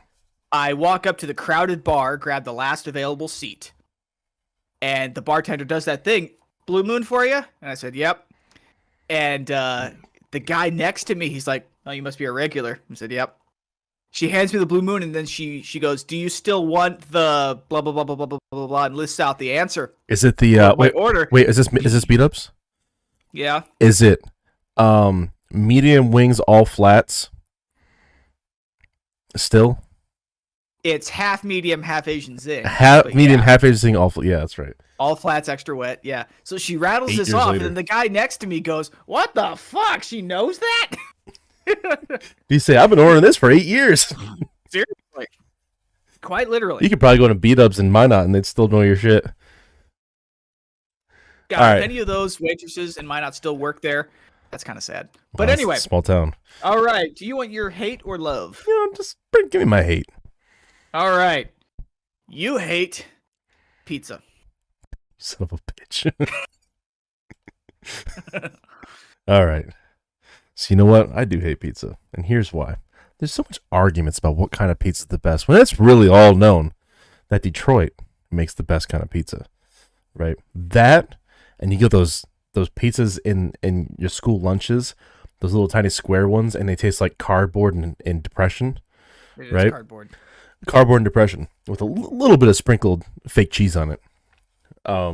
So I don't like it. Also, if I eat too much of it, I get fat. You know what that doesn't happen with? A salad, lettuce, quinoa, all those delicious healthy things. With a pizza, you know what I can't do? I can't eat just one. It sucks you in like a siren. It's like a siren, a food siren, sucking you in to eat more and more and more and ruin your life and your weight. And that's why I hate myself. That big old pizza. You motherfucker. I love pizza so much. It's the third greatest food. Ooh, do tell. What's number 2? Well, number 1. No, since I've been out here, it's burritos. I think pizza was number 2. And then I got out here and learned in California how they cook burritos and stuff. Whew. Number 1, good old-fashioned burger. What's that? Echo doesn't bring up a good point. You just told me not to use the "it's too good," and then you throw in a plug for Detroit style. No, I said there was a lot of argument about it. There's a lot of controversy, as some people who say controversy wrong would say. What the hell is that? Nobody says it like that. Oh, there's people. Ooh. Controversy. You know what you eat? New York style pizza, you fuck. Oh, it's the best. It's the gold standard. Probably like Ohio State and the Packers, you piece the of shit. The gold standard. All right, what is my... Controversy. What's my love? You know what your love is? It's a controversy. Because you absolutely love running out of gas. In your car, not farts. Okay. I love running out of gas because I love the opportunity to ask my friends for help. I also, because it brings people together, right? You really cement a relationship with somebody by helping them out in a time of crisis, right? In a time of need, by doing a favor for them. So I like giving people that opportunity, and I like giving myself the opportunity to solidify a relationship with somebody, right? And then also, if I'm prepared enough to have my my spare 5-gallon gas tank in the back, I love being prepared for a situation like that, and I could just top off my gas tank and You know, go because Immediately run out. I love using those new nozzles, which make filling up your gas tank so easy. Yeah. So sometimes I just let myself run out of gas just so I have an excuse to use the nozzle. You know what I mean? It's great. I don't. I don't know what you mean. You know why? Because we were in North Dakota. If you run out of gas in North Dakota in the winter, you're fucked. You're dying. You're gonna die on the side of the road.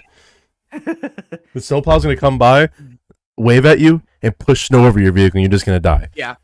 Or God forbid you're not on the shoulder far enough, they're actually gonna run your vehicle over into the ditch. That's one of my fears. Echo said running out of gas is getting to work on challenge mode. You just hope that you live uphill, so when you're going to work to the gas station, you put that bitch in neutral and goes all the way down.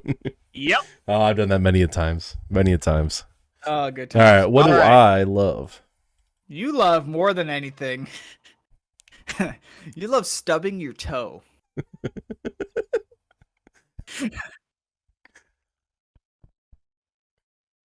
All right. So I do love stubbing my toe. It's not quite the same level as I love stepping on army men or Legos. But man, do I love stubbing my toe. The big man up there knows what I feel. It brings me to who I am as a person real quick, right? It accentuates my language. It provides me quick thought, and great description skills. It definitely lets you know if you didn't put the furniture back where it's supposed to be. It does, yes. So organizing my house is always, I'm a single dude, right? I just leave shit all over the place. And that's my little wake-up reminder every day that I was dumb the day before, and I need to fix that. So it's a real motivator. And if I could step on some Legos into some army men and then stub my toe, you know, my life would be complete. Trifecta. It would. Dude, if you stub your pinky toe, fucked. If you stub your big toe, current hurts. If you stub your pinky toe, it feels like it breaks every single time. Yeah.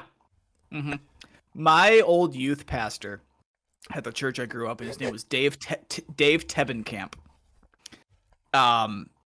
He told a story one time. He was at a youth function, and they were doing the activity. This was in the fall, right? So it got dark early, but the activity was a scavenger hunt that took you throughout a giant wooded area. They went out to a family's house that owned some land. They'd take the group out there. And his job was to hunt down people. And make them stub their toe. And scare the crap out of them. Like he was the roaming monster that you had to run away from. Right. And at the story that he tells is that he was sprinting through this wooded area trying to sneak up behind a group of students, and he kicked the stump of a tree that had been cut off at the base. So there was like 3 inches of stump. He's in full sprint and kicks the stump of this tree. And as he tells it, there are 2 bones in your toe. Yes. He had 4 bones in his toe. Oh, God. At that point, broke both bones in his toe from impact fractures. And then showed us that during the surgery, they had to take his toenail off. So the big toe on his right foot has no toenail and permanent screws. Oh, let's talk about feet fucking me up. Oh, I hate feet so much. Yeah. That's another reason I love stubbing my toe. Fuck my feet. Feet are disgusting. Feet are so gross. Yeah, they just keep me upright, you know? They keep me moving forward. Yeah, they keep my bowels empty because if I look at them, I puke. Gross. Ugh. All right, so O'Leary, would you rather? Let's hear it. I got a good one. Would you rather marry a body pillow and have a real girlfriend, or never get married? Oof. So marry a body pillow like an actual weeb and be branded a weeb for the rest of your life. But you have a girlfriend. But you have a girlfriend. I didn't say there's anything sexual with you because you're probably embarrassed that you married a body pillow, or probably mad. Well, so I was about to ask, can I procreate with my girlfriend? No, because she's too disgusted that you married a body pillow. And why would she be my girlfriend? Money. TRICARE. What money? TRICARE. Are you kidding me? Money? Hey, most states, Please. California is 6 years to live in the same house. Here you go. Okay, so my option is marry a pillow, have a girlfriend who won't have sex with me so I can't have kids, or remain unmarried. Yes. Echo said no marriage because he wants to marry the body pillow and then kick his girlfriend out. Oh, man. That's a rough one. Okay. Well, so here's the thing. I love when we try to rationalize the situation. Well, okay, but here's the thing, though. So marriage, at least in my family and to my way of thinking, marriage is a way to foster procreation, right? Having kids, being fruitful and multiplying, as is my family's way. If that girlfriend is not going to bear children with me, bear my kids, whether through marriage or not, I would assume, which means then that both options include not having kids. Yeah. Yeah, fair enough to say? Fair enough. Okay. Because then you would not want to have a kid out of wedlock. I would not want to have a kid out of wedlock. Correct. Which means that if that's the option, I would choose to remain unmarried and not be branded as a weeb. Yeah. All right, we're back. Sorry, peeps. Fucking computer keeps restarting for some reason. Did it again. It's been like three episodes in a row. I think so, yeah. Something like that. All right, computer. Do you want to can you reshare your screen with me, please? Yeah, give me 1 sec. So we can get back to back on this gravy train. Back on the gravy train. All right. Yeah, so like I said before, I was so rudely interrupted. I would remain single so as to not be branded as a weeb. So, if you could procreate with your girlfriend, but you're branded as a weeb and have to marry a body pillow, what would you do? I'd take that option. Because societal branding means nothing. Oh, no, it'd be kids branding. You're the dad who married a body pillow. Forever. They don't need to know that. They don't need to know that, and I don't need to flaunt it. Oh, they're gonna find out. There's no way that someone doesn't know that you married a body pillow. They're gonna go, Mom. They might find out when they're like 18. Mom, why don't you have a ring? Mom, why does Dad's pillow have a ring on it? Got him. And they don't need to know the answer. They don't need to know the answer. Well, son, because your dad likes to fuck pillows. Oh, is it a pillow with a built-in fleshlight? Like, what the hell? Yeah, it is. Yeah. Little gawk it's AI. It's AI generated too, so it moans and stuff. So I would obviously take the pillow and kick the girlfriend out. If it's AI and everything. Lonely, I'm Mr. Lonely. And I have nobody at peace forever. Sorry. At peace forever. I'm just kidding. I definitely just hit that note, by the way. You did. All right, what's my would you rather? All right, your would you rather is. Let me pull it up real quick. All right. If you were yourself, would you rather shop for sex toys or lingerie? I'm by myself. You are by yourself in a busy store, and it is either a sex toy shop or like a Victoria's Secret type deal. And you have to buy something. That's a hard one.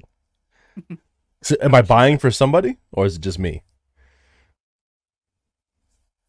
How will the other customers know? Well, I'll say the less weird thing somehow is to go to the sex shop. Because a man in Victoria's Secret shopping for himself is way more weird than a man in a sex shop shopping for sex toys. I don't know how, but they're slightly more weird because that's under the impression, like if I went in there like, I need the quadruple XL. They're like, yo, you like big women? No.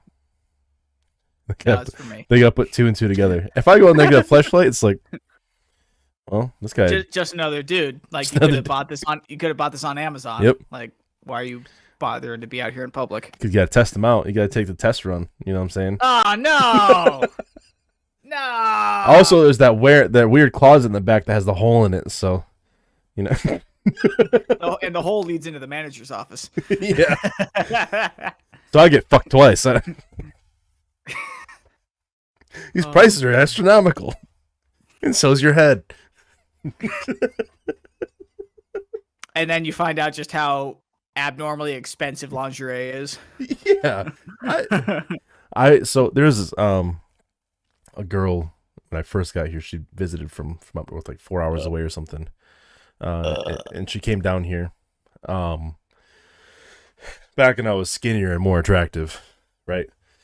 Just kidding. On the skinnier part. Actually, You've been that same weight ever since I've known you. Oh no, I'm about 40 pounds heavier than that. Really? Oh yeah, no, we'll talk about that off camera. That's probably why we're only looking at the shoulders up. Yeah, it's gotten rough. Thanks, Echo. It's not. This is about as attractive as it gets. It's all downhill from here. So she came up visiting. We went shopping for a bathing suit because she was coming to my family's house to go in the hot tub. And that was the most miserable fucking experience of my entire life. Shopping in the store with a woman. We were in a bathing suit section. I shit you not, the bathing suit section may be as big as this closet. Maybe. But she had to look at every single piece, for every single price tag. 45 minutes. How? It doesn't even take me 45 minutes to go shopping. I don't even think Christmas shopping for me takes more than 45 minutes total to Christmas shop for my entire family. To include wrapping the present. I could go include wrapping the present and going shopping for myself for dinner that week. Yeah. Oh, God, it blows my mind. It's the worst activity a man can ever be put through. I am the easiest person to shop for. Birthdays, Christmas. I wear a size 9mm, 115 grain full metal jacket. Hell yeah, me too. And I just shot a shit ton of it yesterday and took my supply down to maybe 100 to 200 rounds. Oof. That's barely enough to fend off on a zombie apocalypse. I know. I've got a couple hundred. Selective with my shots. Got a couple hundred rounds right there. Yeah, you can't carry much more than that, otherwise the California police get a hard on for the communist, a dangerous terrorist. The communist people of California. Yeah. I mean the Communist Republic of California. I mean California. Yeah. Anyways. Yep. California. This is the most politics we've ever gotten in. But you know what? Deserved. All right. The shit's finally starting to kick in. Because I made that one a lot stronger. I mentioned that already. No. You might have mentioned it when I froze. Oh, yeah. Okay, so now if we're getting into the real meat and potatoes. If you want to explain that, I could use the restroom real quick. Have fun. Be safe. Yeah. All right, so I can't send a search party for you. All right, so the next topic that we're going to be doing is our weekly debate. Now, we've been randomly debating things basically since day one that we met each other. We met each other in basic training at the tail end of February back in 2015. We went to basic training together. And funny enough, I'll tell you guys a story about me and Jones's relationship. In basic, I think we said 5 to 10 words to each other. Like, he was in that half of the bay, I was in this half of the bay. He talked to those people, I talked to these people, right? I'm several inches taller than him, so we were always in different locations within the formation. When we walked, we were in different areas in the classrooms where we sat. You're like 2 inches taller than me. All right. What? I'm tall enough that we never stood next to each other. We never sat next to each other. We definitely didn't sleep next to each other. About 6'3". Okay. Anyway. 6'4". Several. Anyway, we didn't really talk to each other at all until the last week of basic training, which at the time they called Capstone Week, which was a week-long transitionary period where you have to eat ice cream and bullshit. It was weird. It was pretty nice. It's like we went to a lot of briefings. It was preparing us for tech school is what it was. And I remember there were 3 people in our basic training flight. It was you, me, and Cam Bryce, who were the only. No. Oh, those were the here's a 3 of different us who flight. were on the same basic flight. So you, me, and Cam Bryce were on the same basic training flight. So when we got to Capstone Week, the 3 of us, we were the only 3 that really knew each other, right? So we decided, all right, we're going to stick together. And then we found out real quick that we're the only 3 that wanted to do the nightly chores properly. Out of Jones everybody. did him too, but that's only because he was Jones my did it with us because and thought... you two became friends just because you had the same last name. Yeah. He's a good guy. But anyway, yeah, so we really didn't actually become friends until Capstone and then tech school. Yeah. And really a lot more in once we moved to Minot. When we were roommates. That's when it really solidified because we were assigned to the same squadron and the same flight when we first got up to Minot. I do remember that. And then for the first 3 or 4 days that I was up there, I was in one of the crappy dorms. And I remember our first shirt came into our FTAC class. Not FTAC, our in-processing classroom area. And said, is anybody still in the old dorms? I raised my hand. And he goes, okay, come see me afterwards. And I came up to him afterwards and I said, hey, sir, I happen to know that a friend of mine is in this dorm, these rooms, and I just know that there's an empty dorm room there. Is there any way I can we had remember move into that room? We just swapped into Tish Singh. Yeah. Singh moved out, and you told me, and I told the shirt, I said, hey, this room just became available. Can I just hop into that room? So then 3 hours later, in the middle of the day, I get a text from Oh, our sponsor. I forget her name. You remember the lesbian Waterwall. Yeah. Senior like Waterwall. Yeah. That's Wonderwall. Yeah, I was going to say. Anyway, I remember she texted me randomly and said, grab a couple guys. You have an hour to get out of your current dorm room and into this new one. And it was the room in the quad with you. And we were there for 2 years. Yep. We met Hunt. He's a good dude. Yeah, I miss Hunt. We became roommates in apartment. Yep. And then we became roommates again in another apartment because Hunt moved out with his girlfriend, and that was a bad breakup. Lived there for a while, and yeah, it was a year, just the 2 of us, neighbors of Hunt. And then actual neighbors. And then it was 1 year with the 3 of us. Well, neighbors of Hunt, and then our buddy Belcher moved in next door to us. That's right. He was our unit personnel. Belcher, us, Hunt. And then we moved to the other building. He was rooming with Inthrath at the time. Hunt was. Remember that? Yeah, Hunt was rooming with Inthrath. It was Hunt's room, and then our room, and then Belcher and his wife right next to us. Yep. It was great. We had great fun. Yep. It was a good time. Remember that one time the Belchers randomly came over and drug us out down to the car? There was hot chocolate in the back, and they said, we're going to go see the Christmas lights in town. I do remember that. That was great. That was fun. And that's how we met. That sounded like a marriage story. Yeah, right. That whole thing sounded like a marriage. So we met in basic training, and then we... Oh, shut up. We're not gay, okay? Fuck. It's a strictly platonic relationship here. Yeah. No, military years are good years. Yeah. I would, honestly, anyway. I'd probably go back to Minot. If it meant, like, the whole crew would go back together, I'd go back to Minot. So you wouldn't go back by yourself? Fuck no. There's a shithole. No, the town was nice though. Yeah, but without your friends. Let's be honest. Do I want to be negative 50 degrees and my car almost catches on fire when I start in the morning without friends? Yeah, let's be completely honest here. Let's be completely honest. The reason people don't like Minot has very, very, very little to do with the weather.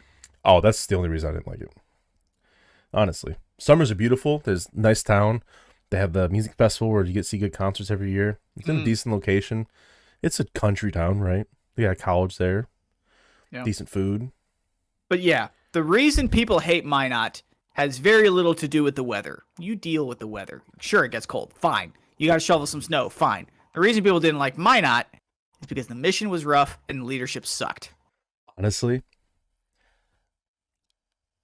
I don't mind the mission. Well, yeah, because we got used to it, and it is what it is. It's If you're fucking if you're like easy, me and dude. you're yeah, it is. But if you're like me and you're a shut up and color kind of person, I didn't mind the mission. I liked being able to say I guarded nukes. It was fine. But my gripe was with the leadership. Well, yeah. It sucked. It Well, was horrible. yeah. Which is why I don't think I go back At by a myself flight because level. At a flight level, not a squadron level. Yeah. At a squadron level, it was great. I honestly didn't mind my time loved there. both of my squadron commanders. They were just really, because what was there was or may or may not have been there. They were just hard on people, which maybe shouldn't have been, but whatever. But no, if I lived there as a civilian, I don't know if I could. Honestly. Yeah, because that means you'd probably work in the oil fields out there in Jamestown. Go be a cop there. Be a Minot PD or something. Mm-hmm. Yeah. But I'd rather live in like somewhere without snow. Not without snow. I still want snow because snow. You can't have Christmas without snow. It's weird. Living out here, we have Christmas without snow. It's fucking weird. It doesn't feel right. It doesn't. It's straight. I mean, it's awesome about my family, right? But yeah, like Kentucky gets a little bit. Maybe northern Tennessee get a little bit of snow. Maybe North Carolina get a little bit of snow. Yeah, but not -50. -60. Dude, I remember one day, not one-upping you. I specifically remember this day that it was a -70 degrees outside. And I remember walking outside going, no, the fuck it's not. And instant pain on my face. And then nothing. Anything less than -30 all feels the same. Let's be honest. It was like, you know how like -30, like it'll go there and sting a little bit? -70 was instant sting, and then you don't feel anything. Like your eyeballs are like drying out. Yeah. And then like, the all the viewers and everything, the video where they throw the water in the air and it freezes midair? Did that many a times. Like that place is so fucking cold. I remember taking a pee at a launch facility once when I was a set team. And my pee froze before it hit the ground. And this is coming out at 98 degrees. Right? I watched my pee turn into icicles before it hit the ground. Then you had to flick it to break the ice off. I was worried that it was going to get frozen inside the tip. I was also afraid that my balls were never going to come back out of my rectum. They're up in my lungs. So cold. Sure. They're back up there where it's warm. But you know what we did do a lot of Minot though? We drank a lot of beer. We drank a lot of beer and we debated like a motherfucker. Yes, we did. That was a good segue. Now, generally when we debate, and we have debated in the past, we very similar views. Yep. Like us or hate us, we have the views we have. I don't give a fuck what you think. And you shouldn't give a fuck what we think. Because you know why? You're a person. It's crazy. There's 7 billion of us. And 7 billion people have all differing opinions. Unless you're a drone. And you just listen to whatever people tell you to say. Anyways, that's most people. So, this is our topic for today. We are going to do our picks for the most memorable video game characters, either a duo or a trio or whatever. And Joes, you brought up a good point. Neither of us picked Mario and Luigi, which is very strange. And I wasn't that big of Mario and Luigi were. I wasn't that big of a Nintendo fan growing up. I mean, I didn't have it, so I had a Game Boy with Pokemon. I played a lot of it. Yeah, I played a lot of it when I was a kid. Yeah. But when you're talking about characters that made an impact on people to a massive extent at a very deep emotional level, Mario and Luigi were kind of, surface characters. You didn't really get attached to them. There wasn't a storyline. There wasn't drama. Oh, Bowser kidnapped Peach again. Oh, well. I'm just saying, her and Bowser got something going on. Like, oh no, he kidnapped you again. Come save me in 4 days once he's done with me. 8 worlds later. Yeah. She's right. 4 days of riding that dino dick. Anyway, but yeah, so we thought she's spinning top.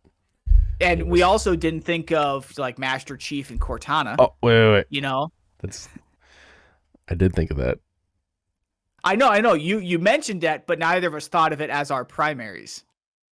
Yes, I did. Oh, you did? That's what I'm gonna argue. Is that who you're gonna do? Is that who you're arguing tonight? Yeah, I'm gonna do Master Chief Cortana. Shit. I thought you were gonna do Dom and Felix from Gears of War. Well, one. Don't you put disrespect on that game. All right. That is a great. No, so storyline wise, when we were talking, so we were going through this today while I was driving home from base, talking about the debate. We talked about doing like best storyline in gaming. Hands down for me, Gears of War. Gears of War will make you cry. That's a great story. It'll make you cry. It's such an emotional, great storyline. 1 through 3. After that, especially with that certain character's death. See, I don't even play.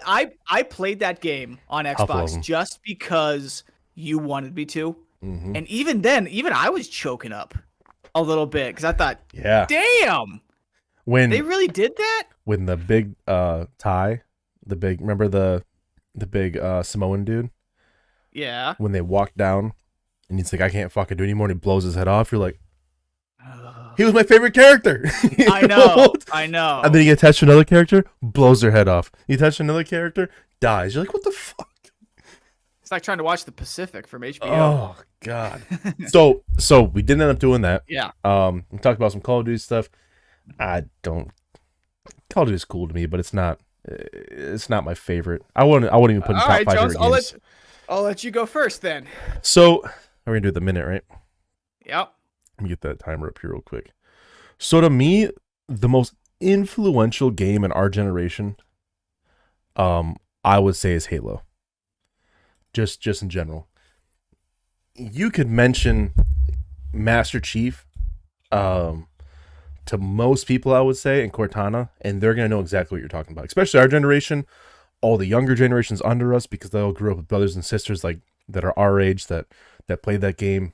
Even some of our parents, like, they know who Master Chief and Cortana are, and they have this weird, like, cool relationship to the whole thing with like an AI and a superhuman care about each other. And Cortana goes through some shit, Master Chief goes through some shit, but they always, no matter what, pick each other up and get whatever the mission they're doing. It's basically the plot of Joaquin Phoenix's Her movie. But they also kill a lot of fucking things. Oh, like a lot. Like, Master Chief's a bad motherfucker. And so is Cortana. She's a bad motherfucker. So they're awesome. All right. They're world destroyers. You're arguing for Halo or Master Chief and Cortana. Mm-hmm. I'm arguing that the most memorable video game characters, or at least the characters that people loved, like really fell in love with, were the 3 baddies from Task Force 141 in Call of Duty. I'm talking about your boys Captain Price, Ghost, and Soap. All right. Now, here's the thing about Captain Price, Ghost, and Soap.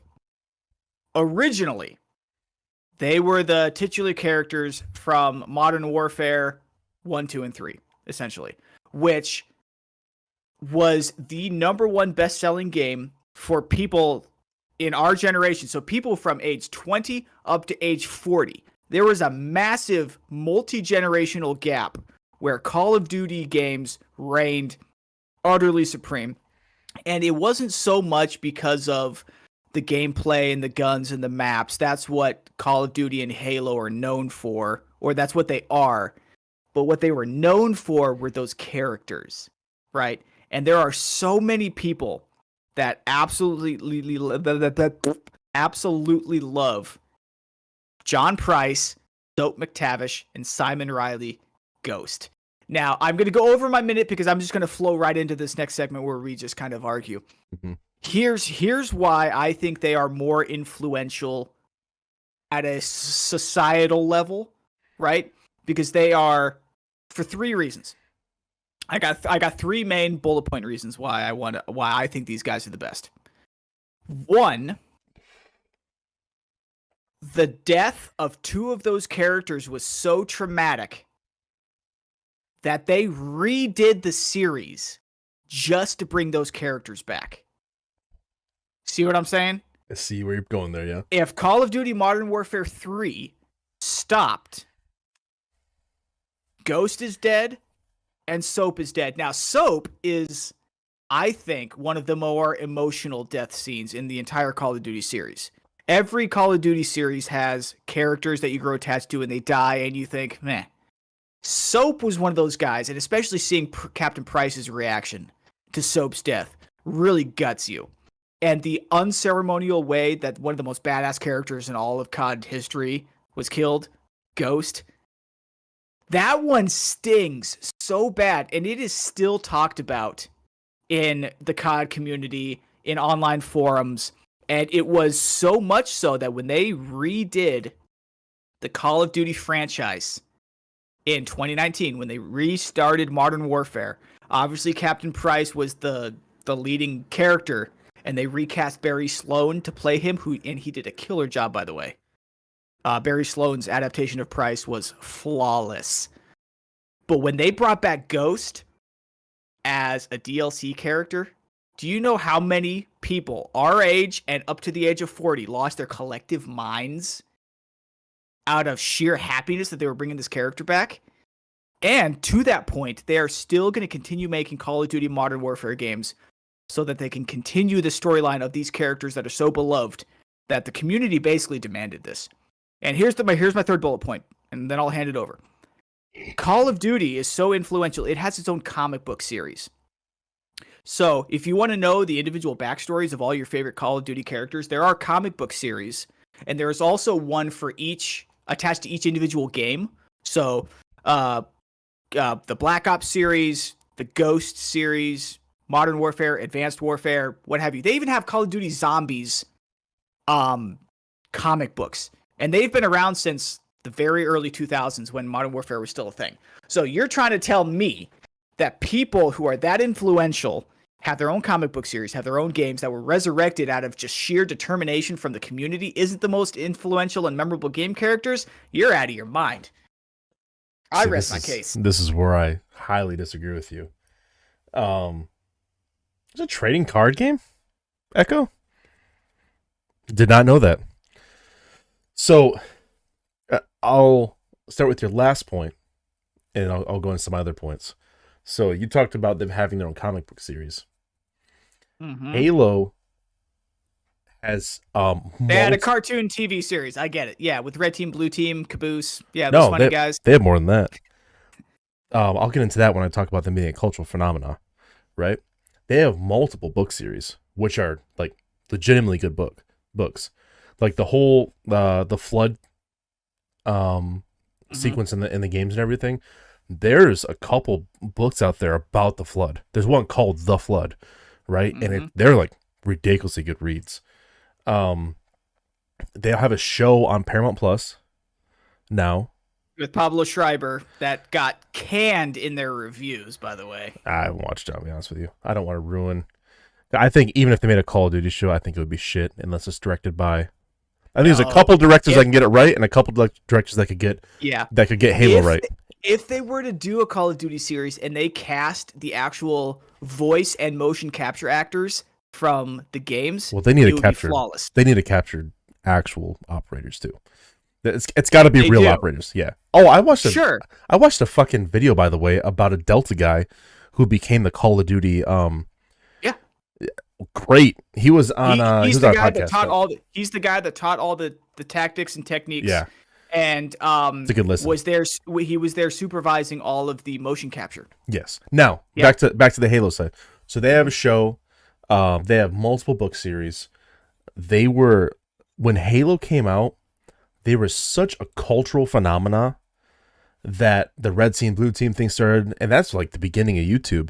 The government had, just like the Star Wars program, had a Halo program where they tested all the weapons, Master Chief's armor, to see if it would work. And now they had that shit. The Master Chief armor, they have like, obviously not that great of it, right?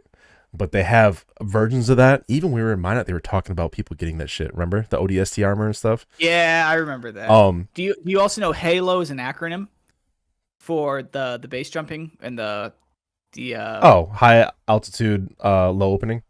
Yeah, low opening. It's the most dangerous kind. By the way, now Halo for the game, obviously about the rings, but Yeah, it's a giant it ring. was such a cultural phenomenon. It was such a change in what gaming was, in what character development and what a storyline in the game was supposed to be. Halo and Gears of War came out like the same time. Hmm. Halo, Gears of War, and maybe Modern Warfare 1. I think were like the big All of three. those game series in the early 2000s to mid 2000s, Yeah, they were like the first decade of the 2000s, they dominated the game scene 100%. all Yeah. three, like, because Halo 1 through 3 are great, and then 343 Industries took over and ruined everything because they suck Yeah. ass. But that was Bungie's huge like opening to gaming. Like that's how they got as big as they Yeah. are now. But the reason is the voice acting of John, you know, Master Chief, and the Oh, his voice, name's John? I didn't yeah. even know that. Because there's there's not there's scenes like he's doing something, blows up a ship, and then he's like floating in space, and you can see it with the iconic, just iconic fucking music. There's no more iconic gaming music than Halo, right? The like so Even the intro. Oh, so he's floating through space in like this slow piano, because you talked about earlier someone dying, right? And this slow piano going on like he's dying and about to freeze in space. And then John Master Chief Halo. yeah, his name's I wish Droid was in here, Echo. He would back me up like crazy. And but there's sequences between Cortana and Master Chief that are so emotional for storytelling. It's crazy. That was like the game of my childhood. There was a couple games in my childhood, and that was number one for sure. It's even my brothers, because I introduced them early in their early in age to Halo, and they've picked it up, and they even know it's it is the greatest game possibly of all time.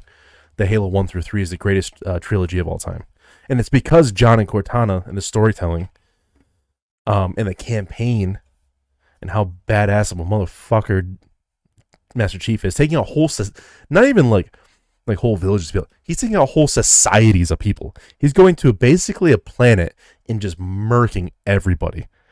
And he's tossing Cortana on there.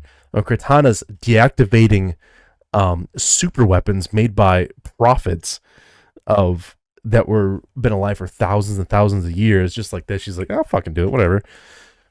Oh god, it's hard for me to argue because you're really getting into the weeds here. I like both sides of this, but Master Chief to me in gaming might be the most influential game character since like Mario or Pokemon. I really do think that. I'm curious. I'm gonna look this up right now.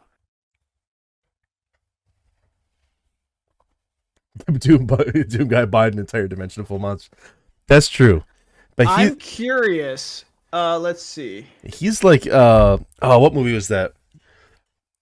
There was I can't remember what movie it is, but the actor didn't talk much. Oh, it was Nicolas Cage in that that like 5 Minute Freddy's movie where he barely talked about like every once in a while. That's Doom guy. Not great acting, but man, does he fuck shit up, you know? Or like Geralt Rivia in Yeah. in The Witcher. I'm not gonna talk a whole lot, but he fucks people up. Okay, so I'm looking up Same with Master Chief, honestly. Top 10 best-selling games of last year. Do of all time. Right. Last year, Halo hasn't come out with they came out with the game recent, just like Call of Duty came out with the new Modern Warfare. But like I said, after Bungie sold off to 343 Industries, 343 Industries destroyed Halo. Yeah, which is the same thing what Sledgehammer did to the Call of Duty series. Yes. They got to a bigger company, and then they're like, or another company, and said, "Oh, how about you want to ruin an entire generation of people's life? Here, ruin these games for us." That's what both of them said. Okay, well, I'm not going to look up top 10 best-selling games of all time because neither of our games are on there. What fucking website is that? And how much bullshit is it? Is it like IGN? They're strictly going on copies sold. Number 10 is Red Dead Redemption 2. Oh, that's a good game. That was a really good one. That was a good game. Number 9, Pokemon Gen 1. Oh, sorry. Let me say Red Dead Redemption 2 sold 46 million copies. Pokemon Gen 1 47 million copies. Super Mario Bros 48 million copies. Overwatch at number 7 with 50 million. When was this article written? I'll look here in a second. Mario Kart 8 Deluxe 56.87 million. You know why? Because Mario Kart's a big. I mean, it's big in Japan and China and Number Korea too. 5. Number 5 is PUBG. 75 million. Now that game kind of did break the internet. It did because that was the first real battle royale. Real battle royale. Yeah, it started the genre. Here we go. Number 4. Fucking Wii Sports. No, that's an 82.9 million. That's an inflated stat for sure. No, it's not. Fuck yeah, it is. You know why? Because if you bought a Wii, you got Wii Sports. Every Wii that was sold had Wii Sports with it. So that's an inflated stat. Anyway, people are out there buying Wii Sports themselves. Number 3, Grand Theft Auto 5, 170 million. Number 2, Minecraft, 238 million. Yeah. I guess that makes sense. Number 5 was a surprise.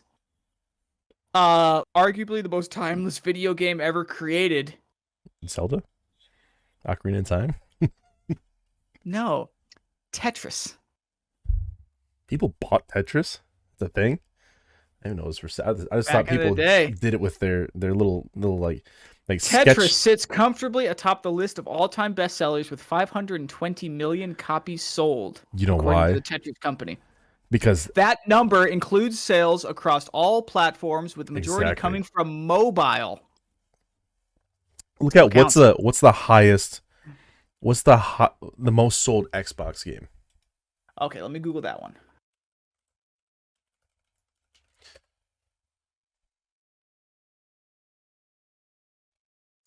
List the best-selling Xbox game. That's Wikipedia. Best-selling Xbox game all time, PUBG, 9 million. See, I got one right here that says number 1's Halo 2, number 2's Halo Combat Evolved. In all fairness, Halo only has about 8 games. Yeah. 6 games. Halo has 6 games, and they grossed $2 billion. Call of Duty made $3 billion with 17 games. Yeah. And I think so there's in Call of Duty there's a Black Ops had a good storyline. Black Ops had a great storyline. The original Black Ops. Yeah. The Modern Warfare 2 had a great storyline, and obviously the remake had a great storyline. Well, Modern Warfare 1, 2, and 3 were all the same storyline because they all have the same characters. Yeah. But Halo, I don't know, man. Halo 1 through 3, even Reach, but that wasn't about Master Chief. That was a right. It was before Master Chief, basically.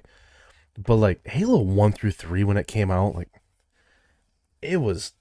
Yeah, it was great. But I still have to reiterate that the fact that the gaming community loved these characters so much that they regenerated the series. If Master Chief died, there would be actual riots in the street.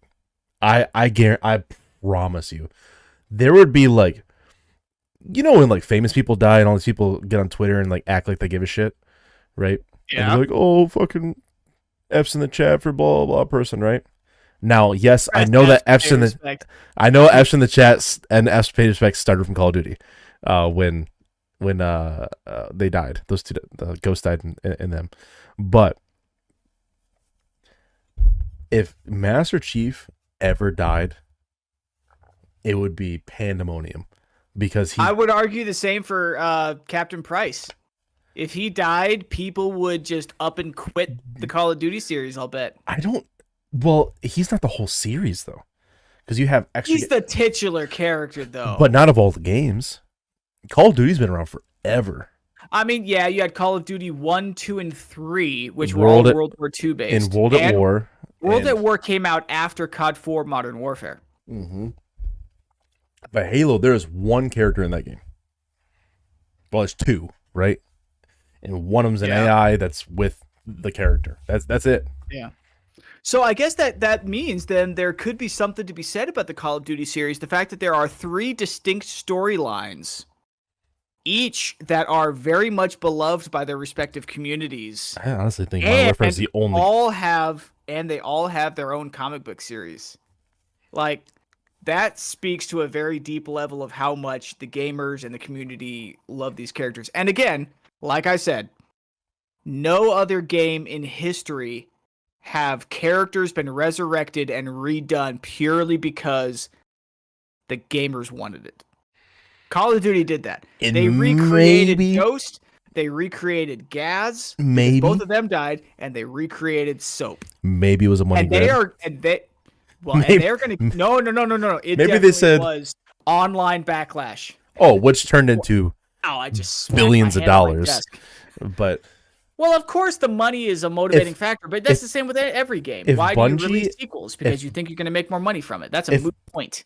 If Bungie ever went back and made a Bungie Halo that coincided with Halo 3, the end of Halo 3, I bet you would become the most sold game in America.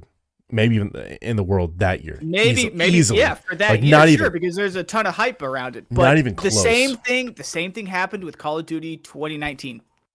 It had a lot of shit, though. The exact same thing happened. Call of Duty's had a lot of shit. Advanced Warfare, shit. That was a dark spot. And Black Ops 3, shit. No, Black Ops 3 was great. Black Ops 3 was shit. They had a crazy storyline, but the gameplay, when they revolutionized and very finely tuned the jetpack, it was great. Now, the 2 dark spots in Call of Duty's history were Advanced Warfare and actual turds. Infinite Warfare. Yeah, actual turds of games. And Halo has those too. Halo 4 and 5 are dog shit games. And Reach and Infinite. Infinite is a regurgitation and polishing of an existing game. That's all it is. Reach was really fucking good when it came out.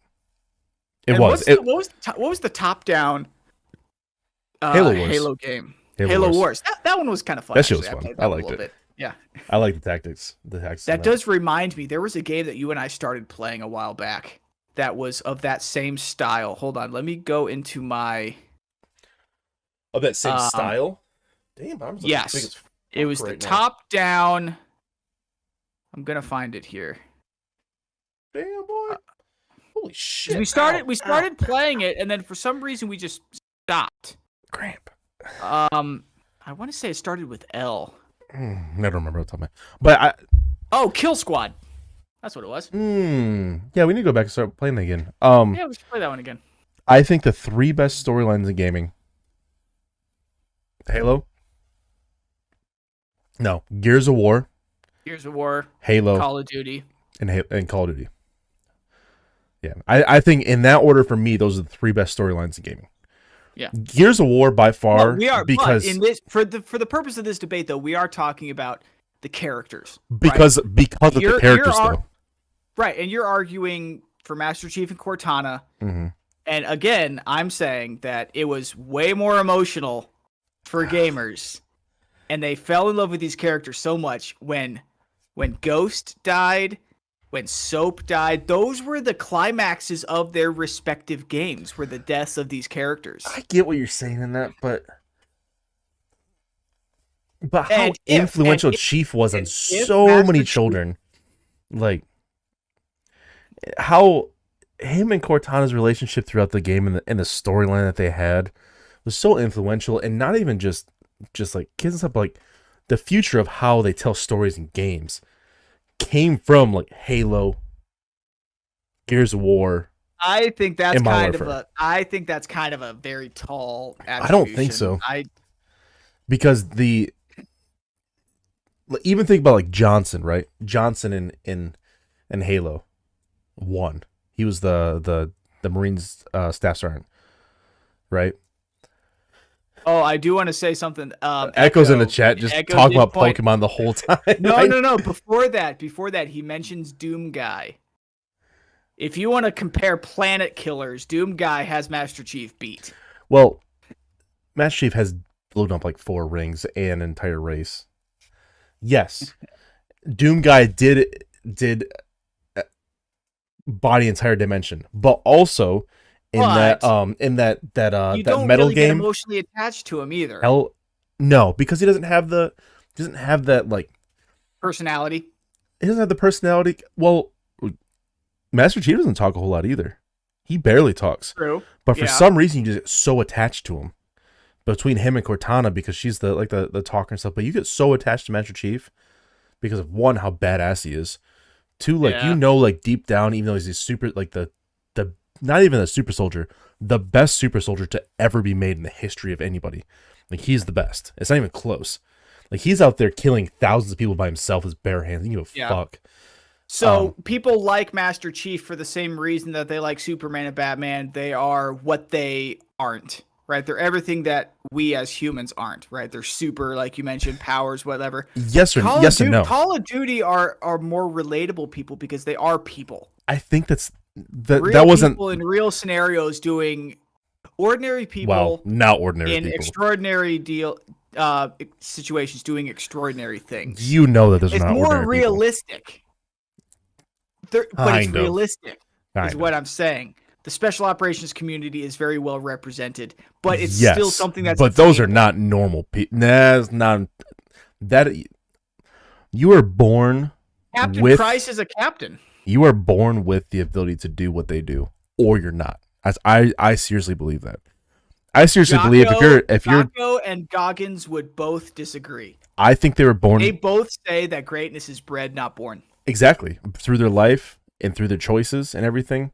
But yeah, that's what I'm saying. That's not what you were saying. Just you said people are born with abilities, right? They are humble enough to not talk about it, but they are, in that special operations community, is a step ahead human society in a lot of ways. And all those people have something figured out in their mind and something figured out with their bodies where they can do things that normal humans will not even dream of ever doing. But it's not innate to their character. These things were developed. No, it's innate to their character. The simple ability. You know why it's innate to their character? Is because there's people that are bigger, there's people that are stronger, there's people that are faster than them. There's people that shoot better than them. But they don't have it. Yeah. Because they don't have it in their head. Because there's a certain type of person that takes. This is going to a different debate, and I like it. But let's get back to other. I'm just saying, like, it's a certain type of person that can do that, and there's a certain type that doesn't. That can, and 99.999999 infinity, right? People cannot do that. They don't have what it takes as a person to do that. But on the flip side, it is still a human behavior that is human. Master Chief and Cortana and the space realm, it seems it seems too fantastic to be real. No.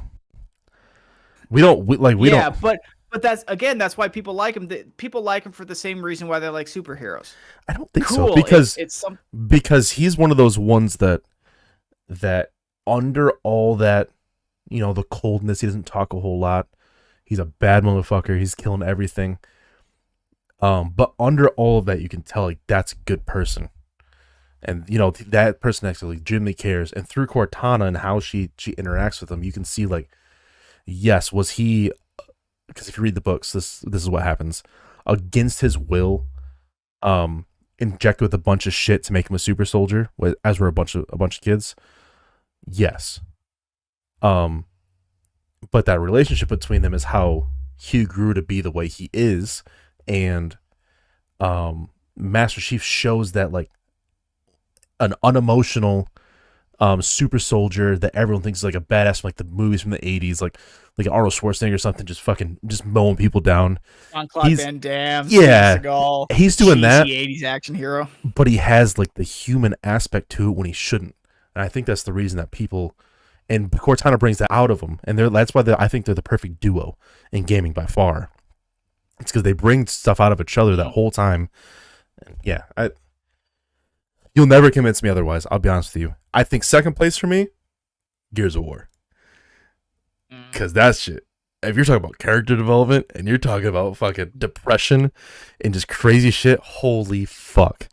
Like, Oh, Well, I guess we'll do what we normally do, and we will leave it up to the audience. Based on our arguments, who do y'all think? Which characters did you like more? Drop us a comment. Shoot us an email if you are one of our podcast listeners who won't be watching us on stream when we do it live and won't be watching the YouTube video when it goes out later this week. Send us an email. We'd love to hear your input. For those of you who are around the world, even for our international audience, I'm curious to see which of these two game series made more of an impact in your respective country, in your respective home, whatever the case is, in your respective or if there's society. ones that were in your society, maybe these didn't make a huge impact. What did in your maybe not your sectors of the world? We would love to hear. I actually take an interest in the colloquialisms of individual microcosms of society. I know I threw a lot of big words out there, but what that means is I'm curious to see how different people in different places, based on different societal norms, interpret things, appreciate things, all that kind of stuff. I find that kind of stuff interesting, especially when it comes to the etymology of words and phrases and sayings. Mm-hmm. That's one of my favorite things. Like, for example, the soda versus pop versus Coke debate that we kind of highlighted earlier. Which there is a right and wrong answer, but... But it is also regional, right? And I would love to hear about what your region thinks about these various things. Now, Jones, I will let you say our goodbyes to our listening audience. These two drinks went straight through me. I have to pee really bad. When you get back, I'm going to start saying goodbyes, but when you get back, I want you to open up and explain to our... Because I let it on pretty hard earlier about your sign. So once you get back from... oh, that's right. Yeah, so you keep talking. I'm going to take a quick pee. I will be right back. Echo said in the chat, no, you guys can watch this on Twitch too. So you can watch this on Twitch, YouTube. What was that fucking one I said earlier that all the people are on? Rumble. Because I just figured out that was a thing. If you want to do us live, I need to set up all our social media accounts. If there's anyone out there wants to, for now, work for free, you know what I'm saying? And if we ever make it, you'll get paid very well. But I doubt we ever will, so it's more for fun. Manage social media accounts or knows how to do that and can teach me how to do that shit, let me know. I'm a young man and an old man in a young body. But Echo said something in the chat. Pack's making the Superman comparisons what won the argument for me. And then never hugely into either Halo or COD. You know my answer for this question. And he was alluding to his Pokemon and Pikachu references earlier. So, but O'Leary is back now. And he has a sign. Oh, no. Someone gave him a sign. It's going to take his place right beside this guy right here. Oh, no, you know right here. So you got that one right there. On your other side. Oh, yeah. And then... DoubleFeed podcast when we get that. It is. Yeah. Oh, by the way. Oh, that reminds me. Yeah. Fracture Me was the website I was telling you about. I need you to send me an email with the picture as original size. Otherwise, they can't blow it up and make it bigger. I'm going to get a big, 8x10. Ooh, okay. Shit. I'm going to get a big one. It's going to get mounted right above me. And these are beautiful pictures. They're screen printed directly on glass, so there's no frame, and they mount by screwing directly into the wall. Sweet. They're really cool. Well, once those are available, and once maybe once more people are wanting it, we'll toss our stuff on display so you guys can buy it. Toss on koozies and backpacks and fucking shirts and shit. Who knows? Not right now because I already got enough work to do every day. Just trying to put this shit together. With the admin side and us trying to talk about all the topics and everything, doing the videos. I alluded to someone earlier that if they want to make no money and do our social media for us, they're more than welcome. But O'Leary has the sign, everybody. All right, I'm going to open this up. And Jones's reaction makes me think that this is something I'm really not going to like. Oh, God. I looked at it after our last podcast. Oh, no. I don't think I'm going to like this. Oh no, I'm nervous. I'm really nervous right now. Oh my God. What the fuck is this? Show the camera. No. Oh yeah, show the camera. little more. He says send nudes. Honestly, it's a pretty cool sign. Oh So for my you listeners, God. it's a sign that's got Japanese on one side. It is a naked anime girl with in a provocative pose. with something on her tits. What are those? I don't know. Like those little things that go in ramen. Okay, why does her face look like she's mid-orgasm right now? I think she is. Look at that I shit. think she What's is. up? I think she is mid-orgasm right now. Oh my And you know in Naruto they had those little things in the ramen? Those are over her boobs. And then she got a couple chopsticks and it says, and she's in a ramen bowl and it says send nudes for all you listeners. It's a ramen bowl? Yeah. So I'll let O'Leary explain a little bit more for the listeners. I'm going to use the restroom and I'll be right back. Oh my God. Well, unfortunately, this is going to hang. Whoops. This is going to be hanging right over here on this wall starting next week. These are punishments from each other for losing our weekly You Laugh, You Lose challenge. Now, Jones lost last week's challenge, and I meant to send him his sign. I haven't done it yet, so he's going to be able to open up his next week from the You Laugh, You Lose challenge he lost this past cycle. This sign that I got right now is from two podcasts ago, so that would be episode 9. Yeah, so I'm sure Jones already made the plug about if you want to send us things, send us ideas for top 5 categories as well. Like, hey, what's your top 5 jazz song or something like that, or top 5 movie or whatever the case is. Send us those to our email at doublefeedpodcast@gmail.com. Doublefeed is all one word, no caps, no spaces, no special characters. Yeah, we're looking for as much audience participation as we can. Even down to video submissions for You Laugh, You Lose. Our good friend Echo, who is always in the chat, has sent us some pretty hilarious video submissions in the past. I would love for him to keep doing that because those were great. But yeah, any one of our segments has the potential for some listener input. You can comment on our YouTube videos direct when they go live. We are also DoubleFeed Podcast on YouTube. And Twitch.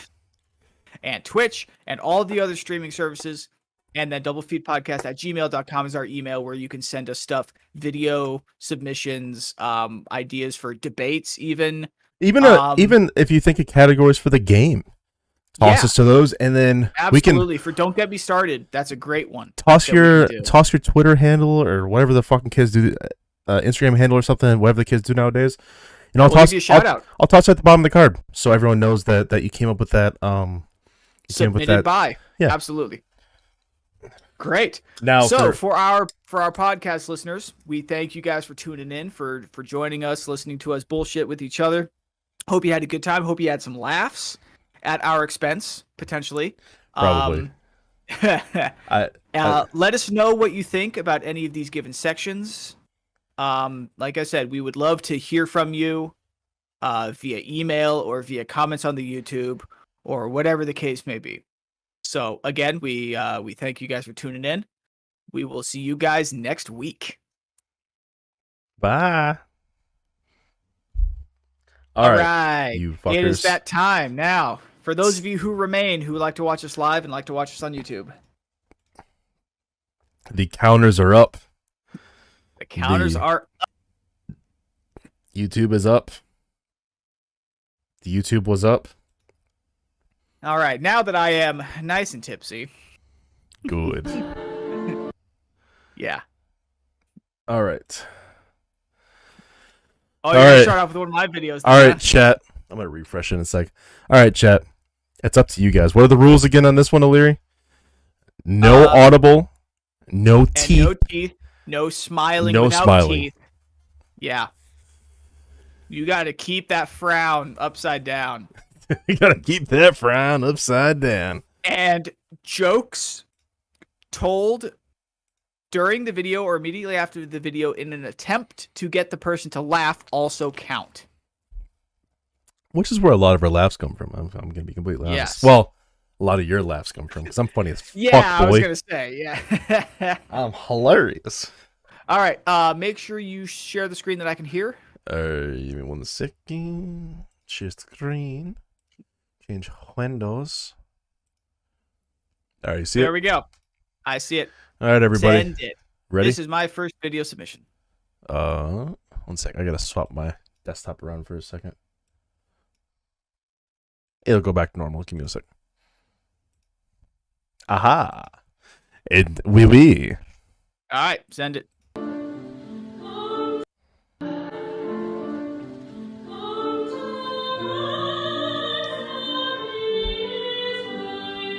Great voice. You think Frank's got some curly ass hair. Oh, shit.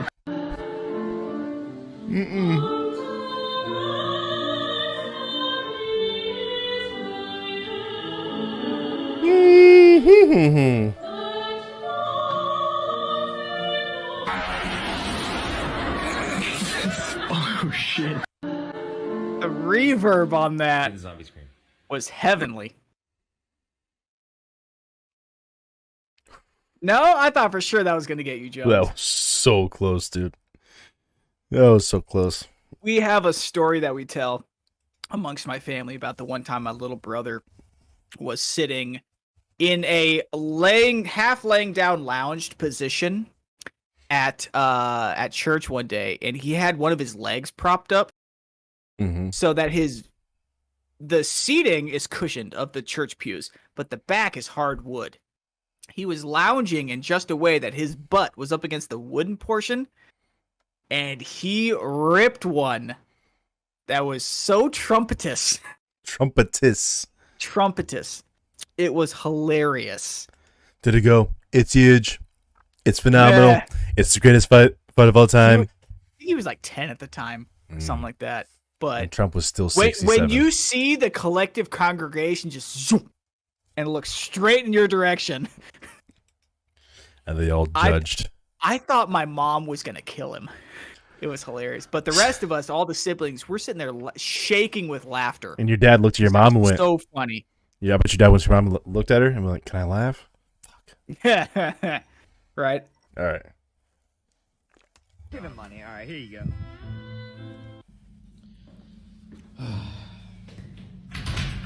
Wait, hold on. This is my other one, isn't it? Mm-hmm.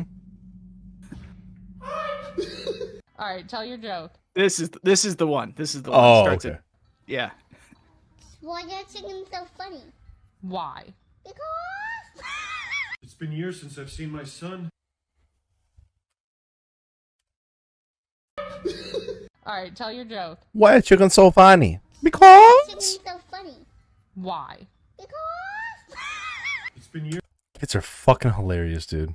That's a great joke, and his delivery was on point. That was. video had me laughing so hard. So hard. Ready? I can't believe it didn't make you... I can't believe that one didn't get you. It was too cute. It was too cute.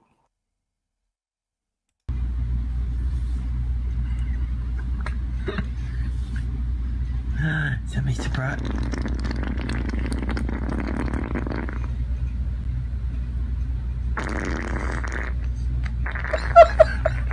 He's still going. Are you videoing? Yeah! Jones laughed. He straight-faced that poop, too. Send me to brat. That was amazing. Wait till he looks at him again.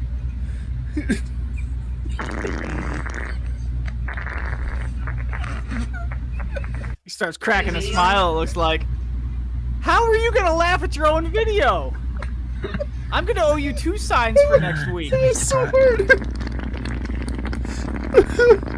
I'm crying. That's wet. That's what you call the Etch-a-Sketch poop.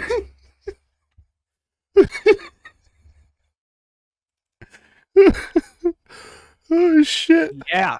There's actual tears come out of my eyes. That was amazing. That's the one that gets you? God, I laughed so hard last night to that. I can't tell you. I was in bed, probably sounding hysterical to my roommates.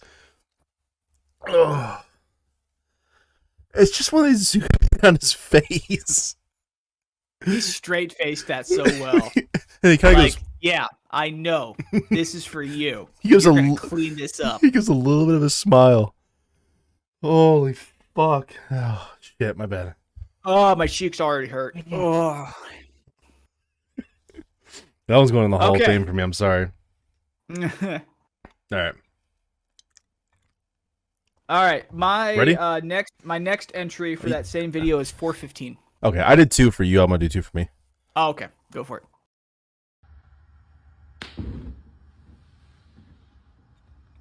What just happened?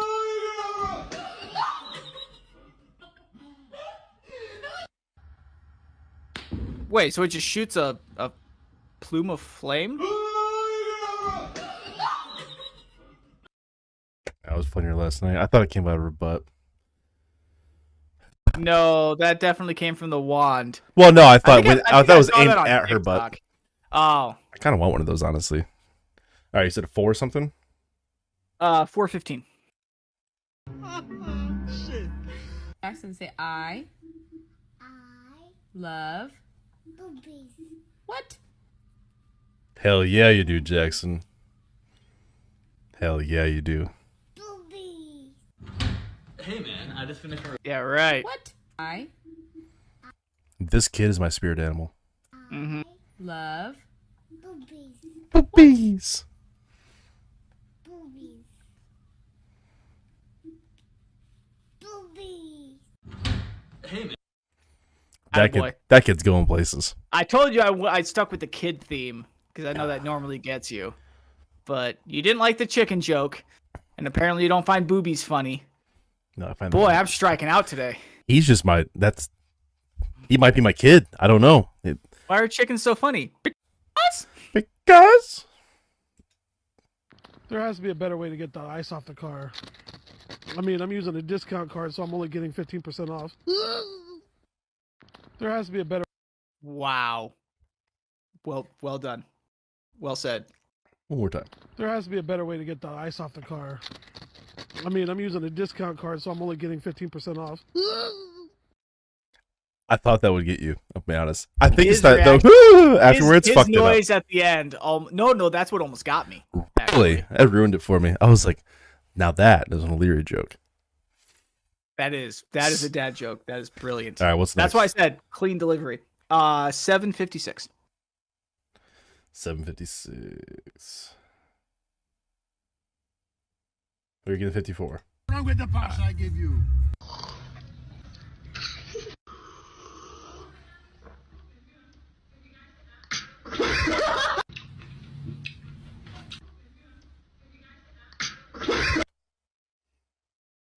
He's so refreshed.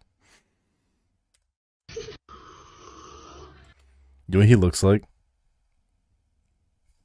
What? Who? The little kid or the big kid? The little kid. Well, who does he look like? Who almost made you laugh when he came to mind? Stuart Little. Nah, I can't see it. I thought you were gonna say. Who's Austin Powers' character? Oh, it's Austin Powers. Yeah. Oh, that's not Stuart Little. That's his Yeah, brother. he was Stuart Little. He was in it. Stuart Little's the mouse. Look at this kid. You saying he looks like Jonathan Lipnicki? Yeah. Okay. Maybe. Anyways, Anyway. this. We'll give ourselves a break from laughing for a second because I just wanted to show you how amazing this was. Yep.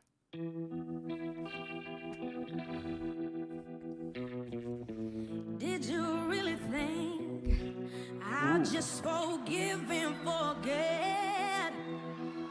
I love her voice already. Mm-hmm. After catching you with her, your blood should run cold, so cold.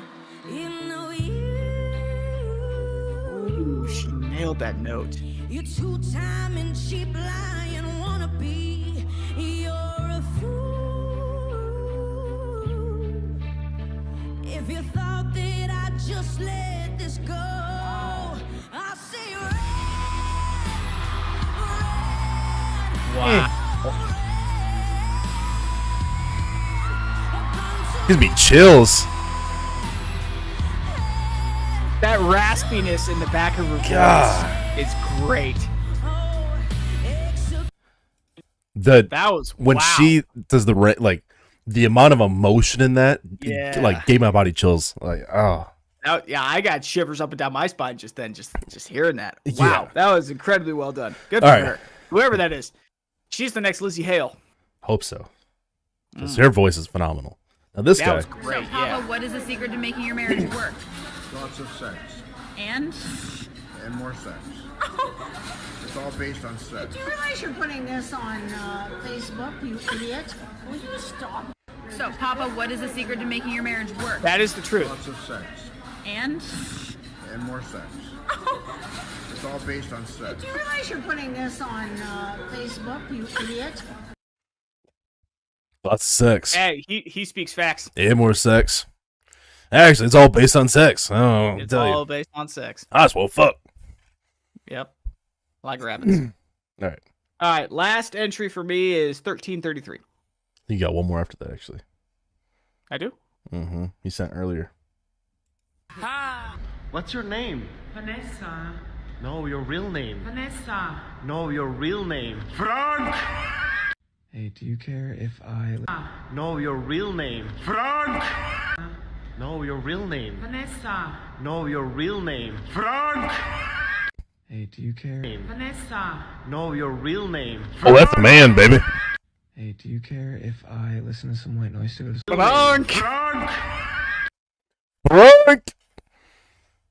See, that's who shops at Victoria's Secret alone. Damn it! Almost got him. Oh, it's so close. So close. Oh my gosh, I'm crying now. Oh, I thought that one was gonna get you. Oh my word. Ready? Woo! Okay, I just have to I'll let not you say laugh. one bad word without getting in trouble. Okay. Are you ready? Yes. Only one. And to let everyone in this world to know that I am gonna have first time in the world cussing posted on TikTok. Then everyone will know that this is my first time cussing, and I really appreciate this moment. Fuck you, Joe Biden.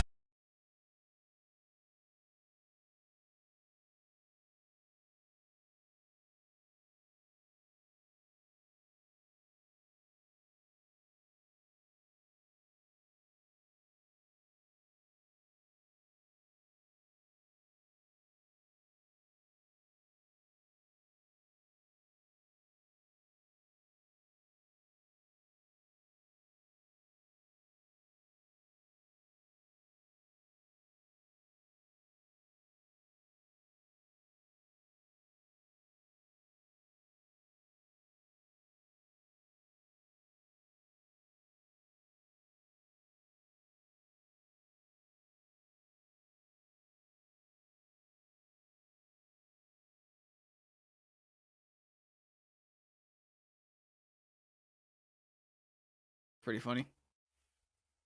Echo did. Wow, I guess Big Brother really didn't appreciate that last video.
It's 3-1. Still doesn't matter.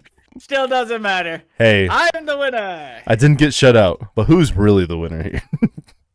The person who didn't have to spend $10. You did have more fun. Oh shit! Oh, that's great. Well, chat. That was hard. Yeah, I think we had another entry to our Hall of Fame potentially. Oh, the Joe Biden one, or Yeah. or the the one that made you laugh. the Karma's a bitch one where he farted. Well, hey, scroll down a little bit and replay the kid honking the steering wheel. Okay. This one was hilarious.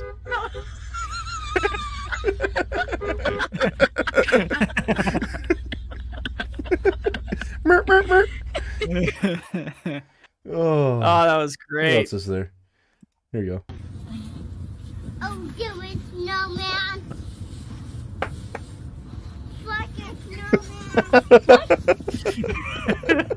Fucking snowman. Hey, what was the other kid? The kid in the top right. This one? Yeah.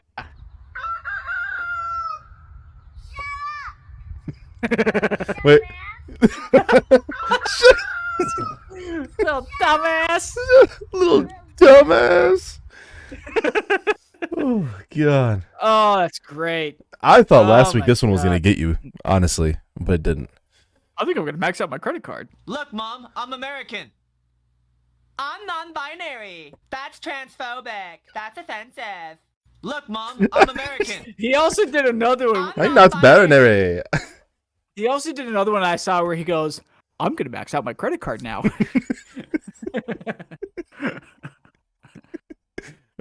Here, this one yeah. Do not come.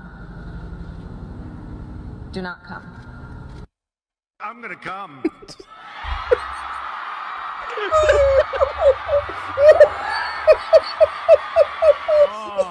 Do not come.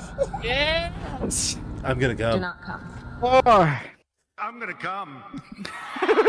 It's gonna be the most cum you've ever heard in your life. It's gonna be huge. It's gonna populate the earth with my cum. Can populate the whole earth. My cum, Alrighty, the well, best tasting cum of all that's what time. we got.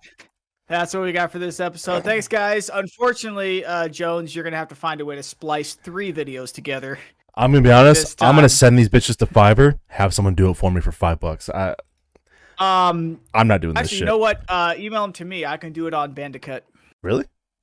Yeah. No, I didn't have to email. Just go on the YouTube and download them all. No, but I want them to be put into a single video before we upload it to YouTube. That's what I'm saying. You go to YouTube, or you go to Twitch and download them to your desktop, put them in Bandicoot, put them on YouTube. I can't edit videos. I'm fucking terrible at it. I don't know why. Anyways, we'll have this conversation after we're gone. So you people, and I mean you people, all you fans, listen to this. All you weirdos. I still don't understand why so many of you listen. I'm gonna be completely honest. But we appreciate that. We do appreciate it. Yeah, we try to be funny for you guys, and I'm gonna tell you right now, none of it's scripted. No. And this is just us. This is just who we are. So we've just been like this for years, and Very, very loose. This is a very loosely formatted. If we didn't have the segments to keep us organized, this would just be us shooting the shit for 2 hours. honestly, which is basically what it is. Except for we get to Practically. do a couple segments here and every once in a while. Yeah. The Some game, informational, mostly humorous. working on a graphic design for it, because I don't think we can use this. Because this was done by video- somebody else. Bummer. So I gotta figure out how to make one. But the game will be out eventually. Send us Jones, ideas. you did do a bang up job creating our logo. I did pretty well, right? Yes, you did. So I have full faith in your artistic abilities. And my other artistic abilities. Yes. Yes. I'm sure you'll be able to come up with something. Yeah, we'll figure it out. But when the game does come out, we'll let you guys know. My goal is February. I've said that from the beginning. My goal is to put it on Kickstarter in February. So be looking around for Don't Get Me Started in February on Kickstarter. I already know what companies I want to use for the cards. I already know how I want to do the shipping and where to buy it and all that stuff. So hell yeah. we do appreciate you guys. Thanks for listening. Follow us Absolutely. on Thanks for Spotify. joining us. Follow us on literally everything else. Follow us on YouTube. Follow us on Twitch. Follow us on Rumble. Yeah. I'll do a Twitter and Instagram eventually. I don't fucking know. But in the meantime, email us all your ideas. Email us about just what's going on in your life. We could do a segment in the future about how our fans are doing while we're doing what we're doing. We'll feature you guys a couple times. Yeah. But yeah, we appreciate you guys, and we will see you next week. We'll see you next week. Thanks for joining us. Bye.